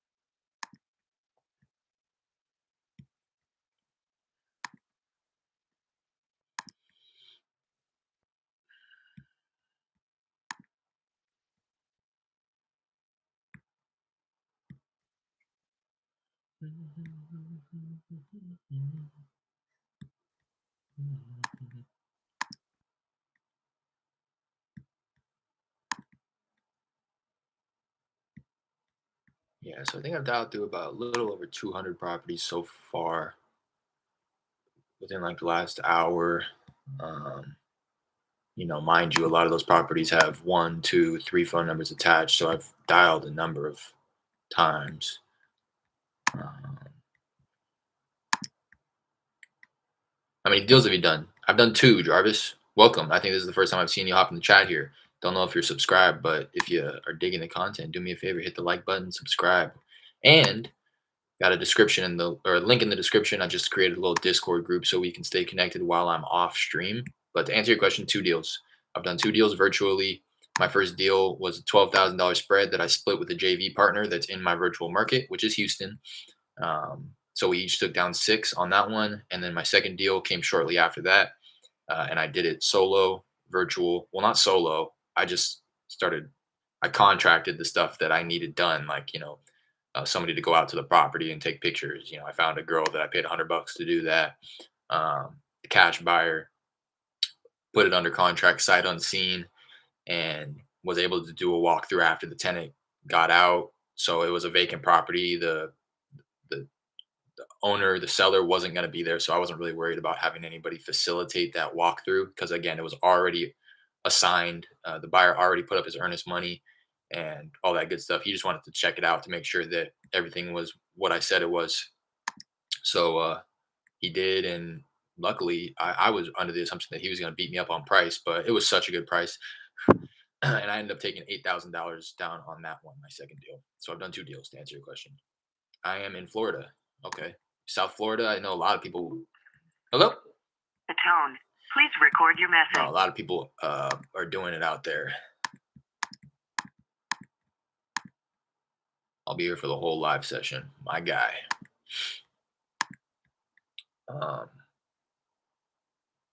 Yeah. Two deals. Two deals. Oh, I was going to say, I really thought he was going to beat me up on price because he very easily could have just gone out there. But again, that's me jumping to conclusions and assuming that people are bad people. he's a good guy. I bring him a lot of opportunity, and yeah, I'm looking forward to continue doing so, and hoping that we can develop a little bit more of a long-term working relationship where uh, I know that I'm really bringing him the opportunity. Hopefully, at one point, I can start reaping the benefits of that as well, aside from just taking assignment fees down. But for now, that is more than okay with me. More than okay with me. And I I I've just been every once in a while I'll pull those two properties up that I did assign and got paid on up in prop stream to see the progress. And the first guy is still holding it. I think he was a newer flipper. To be quite honest, I didn't really do a huge amount of due diligence on the guy. I was just using my intuition, and he felt like he was going to be a guy that wasn't going to screw me over, cut me out of the deal, and he wasn't. He is a good guy, but reflecting back, looking back, I feel like this may be like one of his first projects. The way that he was talking to me, it seemed like he had been doing it for a while. But I mean, he had a hard money lender. He was able to close quickly. He did he did everything that I needed him to do. It's just, I will pull it up. Hello? I'll pull it up and I can see that he still owns the property, and it's been about 4 months, 5 months now. Whereas the guy that I just sold my second property to, but mind you, that first property, it needed everything. It was a very, very, very, very, very poor condition property. Um, so he needed to do everything, full gut remodel. So it doesn't surprise me that he still is taking, holding on to it, still in his name. But in my opinion, or in my head, I just don't know the timelines in which flippers expect to move these things. I just thought that he would have been done with it by now. But the second one that I assigned, that was more of like a whole tail opportunity. The place was in really good condition. Hello? Hello? Hi, is this Miss Crawford? Hello? How can I help you?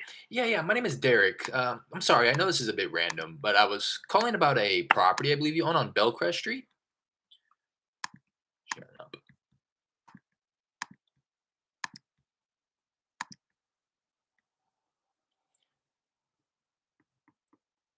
Yeah, I like that. What do you like? Sorry, I was ranting. Um,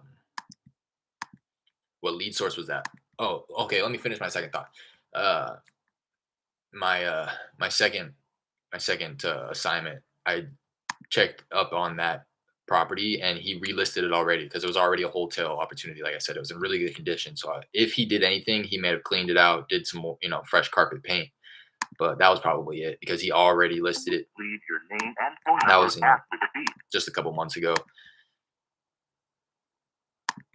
and he bought it from me at 83,000, and he just listed I think for 149.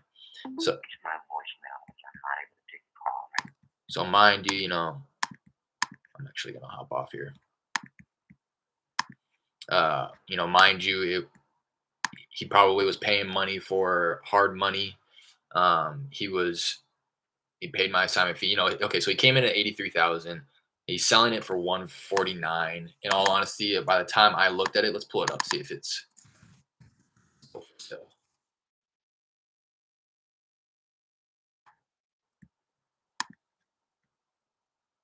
So it's currently listed. It's been listed for 30 days at 149. So he may get some bites at that, but in all honesty, I think that may be a little overpriced.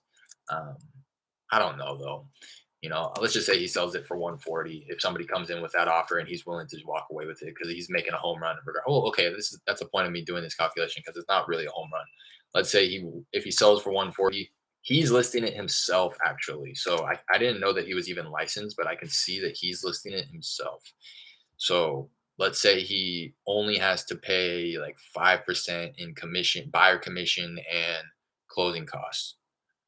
So he may walk away with 133. Let's just assume that he put like 13,000 in to do the carpet paint, little stuff here and there, landscaping, um, small repairs. Let's just assume 13K, if that, and he'd walk with 120.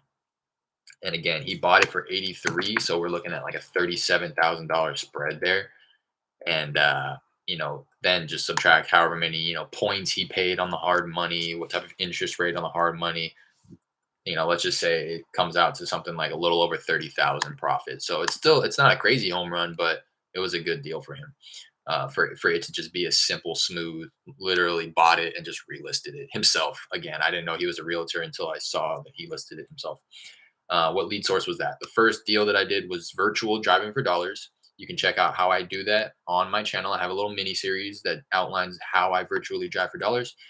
Although I have changed my process a little bit, it's not as tedious, a little bit more direct. So I do plan on re-uploading kind of part 2 to that. But for the most part, it's the same thing.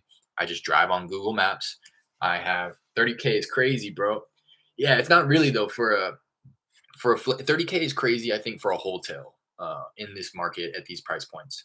30K is pretty average though. It's like what cash buyers are going to expect in my market if they're going to go in there and they're going to flip it. Um, that's kind of what they're expecting. I take a minimum 25,000 um, buyer profit into consideration when I'm making my offers to the sellers. 25,000 minimum, and I know that once I build out a bigger cash buyer database and my list is much bigger and I can leverage, you know, competition, because right now it's like I'm having to find that just one buyer for my deals. Rather, if I have a lot of relationships with buyers, at one point the goal is to have them kind of like a little feeding frenzy and them outbid each other, and you know outbidding each other is them essentially saying, I'm willing to take less than $25,000 profit. I'll take 20,000. I'll take 15,000. I just need the deal. I want the deal so bad that I'm willing to take less. But right now I don't have that sense of competition amongst my buyers. So I take a minimum 25,000, and the first guy is probably going to make something like 30 plus too. Um, so to answer your question, the first one was a virtual driving for dollars lead. I literally just drive down Google Maps. I don't use any apps that have been, advertised. I have used them in the past, but I've cut my marketing budget. So I print out a Google map and I trace with a pen where it is that I've driven, so I don't redrive those areas. And I do a little bit of due diligence before I add them to my list by searching the property in PropStream. And if it's like they bought the property within the last 2-3 years, I won't add them to the list. If they own like hundreds of properties, I won't add them to the list. I just like pulling it up in PropStream before I officially add it to the list, because I just want to kind of be going after the lower hanging fruit right now. So that's what that first one came from, was a virtual driving for dollars. The second one was just a list that I pulled off of PropStream. It was a absentee owned. Um, Other parameters that I set in there like square footage, uh, really really minimum type stuff. And yeah, I just caught both. It was timing, and that's what made me realize with both of those, it doesn't matter what list you pull. It doesn't matter. It really doesn't matter. It's just timing and being there when they're ready to sell. And if they're not ready to sell now, but they are willing in the future, hit the follow up game hard. That's what I learned with both of those, because both of those, the first deal, I made the cold call. She was just on my driver for dollars list. I spoke with her and she was like, "Yeah, we do want to sell. Call me tomorrow so you can speak with my husband." Called her tomorrow. Spoke with the husband. First thing the husband said was, "We're going into debt. My daughter lives in the property. She stopped making payments, and we want to sell ASAP before it gets too bad." And I stepped in and I got the contract that day within on that phone call. So within 24 hours of the initial cold call, I got the contract. The second one, I got it within an hour. Initial cold call. Yeah, I want to sell. I played the okay. Let me give you a call in a couple of minutes. I want to run the numbers with my finance manager, and I'll get back to you. Got back on the phone with him within the hour. Negotiated back and forth a little bit. Got it under contract. So it made me realize that it doesn't matter who you're talking to, who you're calling, what list you're calling. It's just all about timing. So those were my lead sources: Drive for Dollars virtually, and just an absentee owned list that I pulled off of PropStream, which everybody pulls. I'm sure he got all types of phone calls aside from me, but it was just the timing. With him, he wasn't even desperate really. He was just like, you know what? Yeah, I want to be done with it. You're offering me. I offered him 75,000. I found out after we closed that he did have some debt that he needed to pay off. It was nothing serious, and that he wanted to take his wife on a vacation. So I was able to do that for him. If that was his first deal, as you said, he seemed a little inexperienced. Yeah, yeah. I mean, he really wasn't though. I don't know what the only thing that's really pointing, having me point to that is the length of time that he has owned it. and hasn't completed the rehab. But again, this place was bad. I'm talking mold, needed a new roof, likely had foundation issues. I mean, everything, man. Everything needed to go. So he's owned it for 5 months. I can see that right here, he owns two properties. I mean, he lives in the other one. So that's also what makes me believe, because he did take title to it under an LLC, and there's only one LLC, or sorry, one property listed in PropStream under that LLC. So yeah. But with that one, I think that he's going to be able to sell that one for like 170, assuming that he has to pay all commissions on that. He may walk away with like 156. Um, I think it's going to need probably like a 56, probably like a $50,000 rehab. So he may, walk with 106, and he bought that from me at 70. So he'd be looking at like a 36 profit. And then again, with the points and the interest that he's paying to his hard money lender, he probably will walk with like 30,000 as well. But I mean, that's if a quick turnaround, that's what I'm saying. He's owned the property for so long. The interest on the hard money is just going up. He's making those payments. He's paying insurance on property insurance, taxes, utilities, nothing crazy, but that stuff adds up. That's why it's my understanding that flippers want to be in and out of deals so that these miscellaneous fees and costs don't stack up and cut into their profit. How long have you been in the game? We're doing it for like a little over a year. I quit my job March of 2020. Oh my God, time is flying. March 2020, and I really started getting going probably towards the end of 2020. And then my partner, I had two partners when I started. One of them backed out early, and then my second partner that backed out, that left me solo, backed out around probably like early 2021. So I've been doing this by myself solo for about a year now. And both those deals that I closed I had done solo. So about a year, about a year that I've been doing it, and looking to just pick up the pace here. So I hopped off the dialer. I wanted to kind of just run you guys down the numbers for the day. Performance. Agent performance. So 5 minutes, 26 minutes on a call. So like about an hour, 20 minutes that I was dialing just now. 52 outbound calls. 10 of them were voicemails. 4 of them were no contacts. 19 were wrong number. 19 contacts. That's strong. That's the first time that's a pretty strong contact rate. Well, it's not the strongest, but it's the strongest that I've had in a while. So 19 contacts, 19 wrong numbers. That's 38 plus 4 no contacts, 42 plus 10 voicemails, 52 calls that were deemed human connections.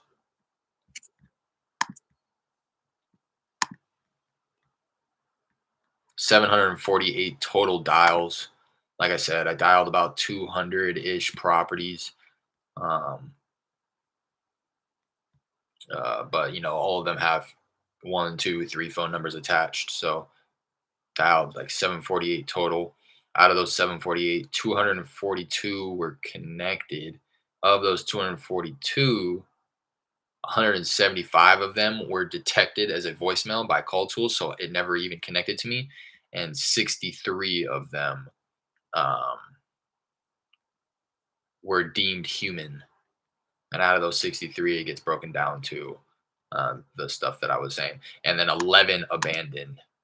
So that's what I constantly refer to as that abandon rate. How many? That's about 17% of the people picked up the phone, and I was not there to say anything to them. So that's what I'm trying to play with and trying to find that. That's pretty good, I think. I've had it go upwards of 33% before. So I'm actually okay with that. I'm okay with 11 people picking up and me not being there to speak with him. I would like it to be 0, obviously, but 17% doesn't seem too crazy. About 1 out of 5 people who I called, they picked up and said hello, and I was probably on the other line with somebody else, so they hung up before the call connected to them, before the line connected. Which means that 4 out of 5 people I was there to speak with them. So that's why I'm cool with that. More than 4 out of 5. But I'm gonna call it there. I might be back on later, but in all likelihood, I'm not. I wanted to hop on here early because it's not gonna be a huge real estate day for me. It's not gonna be a huge real estate week for me either. It's my girl's birthday tomorrow and my sister's birthday on Wednesday, so I'm gonna take a trip up north, at like an hour drive to my mom's and spend a little bit of time with her and my older sister. So I'm probably not going. I might hop on when. Probably not. To be honest, I might not be on until about Thursday. Um, so I wanted to be sure that I got on here early today and got some contacts up. Yeah, I hope you guys taking away from this. I really appreciate everybody hopping in here. Jarvis, I appreciate you hopping in here again. I think this is the first time that you hopped into the live session, so we love having you. Hopefully, you join us on future live sessions. Again, there's a link in the description to a Discord group that I just created. It's just going to be a way for us to stay connected and stay in communication with each other when I'm not live streaming. I don't know if I ever finished that thought. So I had people reaching out to me on Instagram, and again, it's not like a bunch of people, but I had like 2 or 3 people who I was having individual conversations with, and I had the thought, like, this would be beneficial to have in kind of an open forum setting where, it's like funny. You hear back in school or whatever, your teachers would say, like, don't be afraid to ask questions, um, and listen to other people's questions because they may have the same questions as you. You know what I mean? They always used to say that, but I found, that's what my thought was. I was like, like, this is information that everybody could benefit from. Devonte, what's going on? Appreciate the daily motivation. Of course, you guys motivate me. I don't even hop on here trying to really motivate. I just hop on here trying to wait. Can I ask a question? Of course. Of course. See what I'm saying? Perfect opportunity. If I wasn't on live stream, you would be able to ask this question in the Discord group. The link is in the description.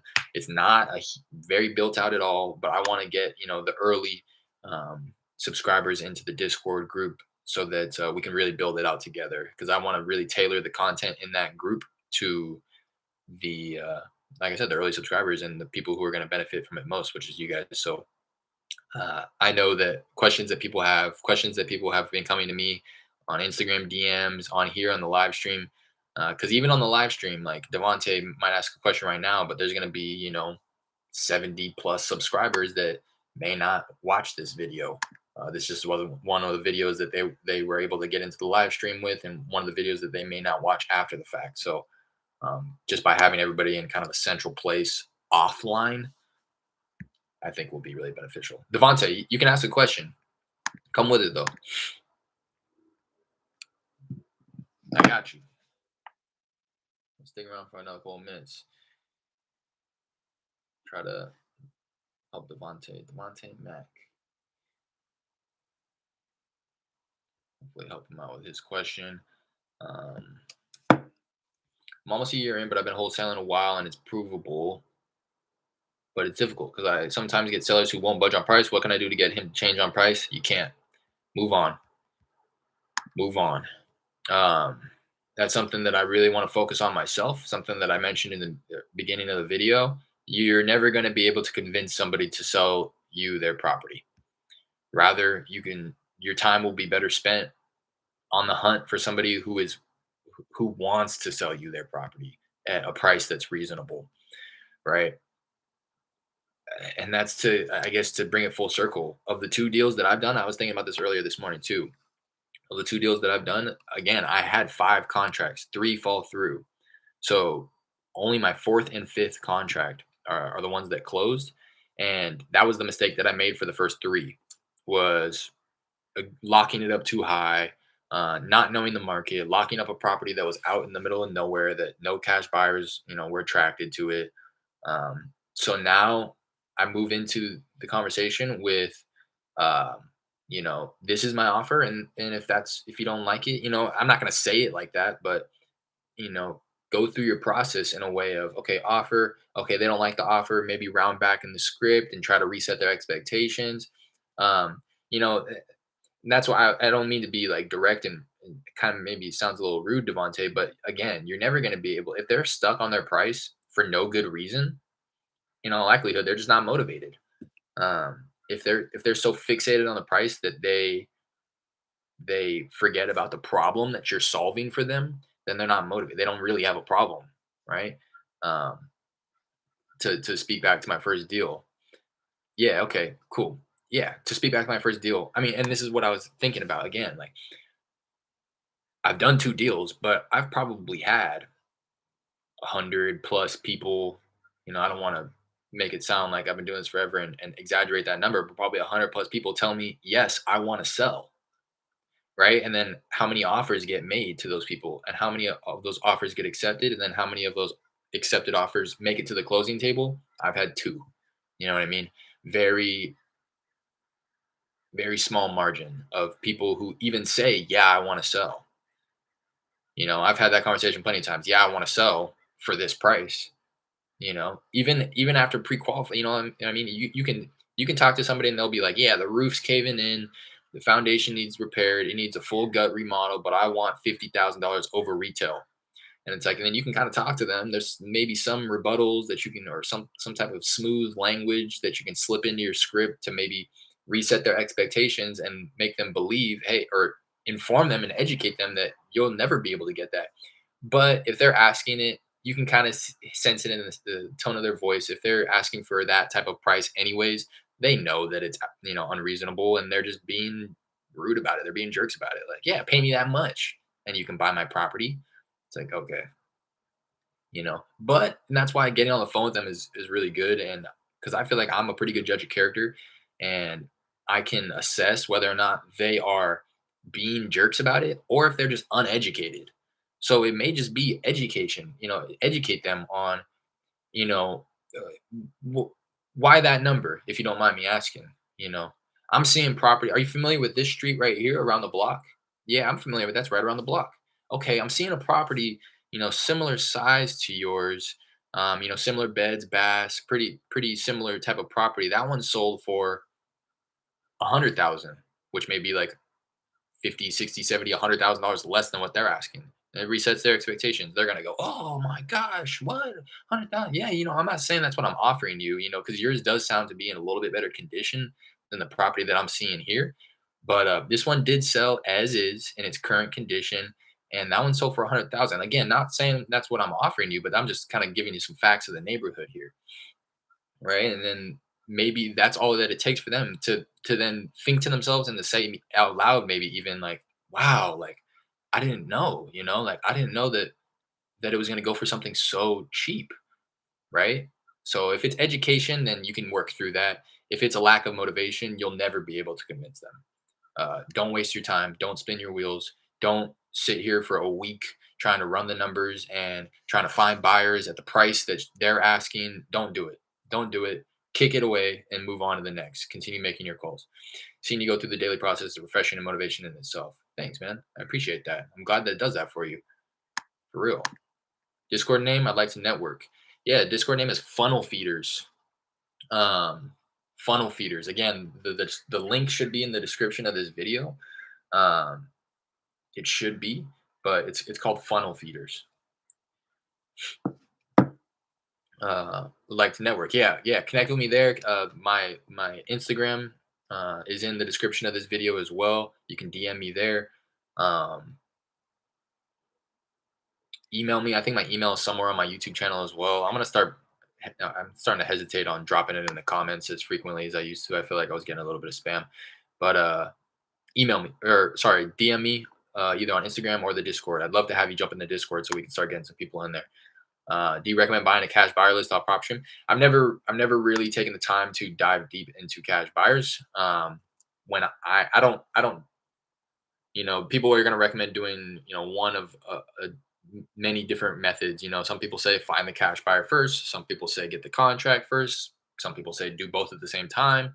I think that you should eventually start doing both at the same time when you've scaled your operation and you've kind of delegated and outsourced the lower level activity, so that you can maybe have one person just constantly building your cash buyer list and then a sales team constantly marketing to sellers. right? But at this point, I do one at a time since I'm a one-man show. So both of those deals that I've done, I got under contract and then I blasted out an email, and I got all those emails from just the Facebook method. I'm in a number of different investor groups out in Houston, and I'm just sliding into people's DMs saying, "Hey, are you looking for opportunity? I'd love to send some your way. What's your email? Yada yada." So I have a list of like 1,000 plus cash buyers on my email list. So I'll send that off, once or twice throughout the course of my due diligence period, depending on how long I have with the seller. In both of the cases on my deals, I had about 14 days that the seller agreed to give me due diligence. So that was my window of time to find a cash buyer. So over the course of those 14 days, more like the last 10 days, because it's going to take me a few days to get the girl out there to take pictures and for me to build out a little bit of a property profile to make it look nice and pretty to market it out to buyers. So I have about 10 days, and over the course of those 10 days, I'll send off one, two, three, maybe three emails to that cash buyer list. I will post it to as many Facebook investor groups as Facebook will allow me to, which I believe is 20. They cap you at 20. Um, I post it to different places on Craigslist multiple times a day, every day throughout the course of my due diligence, again until I find a cash buyer. I have a few people that I text. It's people that I've generated honestly through cold calling. Even today, I had somebody. No, I don't. I don't sell. I do buy though. I used to turn that conversation into a cash buyer conversation, but I'm really hungry for a contract, so I've been hesitating to do that. I'm trying to think. Yeah, text, Craigslist, email blast, Facebook groups. Pretty much where I'm at. I have told myself though that next contract I get, I will uh, pull a cash buyer list from PropStream. Yeah. No, I'll take them right now though. I'm finishing up right now. But yeah, that's where I'm at. Thanks, bro. I'm subscribing. Finally, a mentor that actually schools me. I'm close to all love though. Yeah. I'll try to give it to you real. Try to give it to you straight. Um, and I'm only speaking from personal experience as well. Again, I don't know if you were in here at the beginning of the video, but I don't try to have this come across as I know exactly what I'm doing, and you don't. Right? I'd rather just over the shoulder watch me work and hopefully be able to take something away from that. How do you run numbers with repairs, bro? It's a bit confusing. See ya. I'm sorry. All good. Hop in the Discord and I'll help answer that question. Appreciate all you guys. If you haven't already, please do hit that like, subscribe, notification bell, and do me another favor and join the Discord. Link in the description. I'll likely see you guys on Thursday. Until then, peace.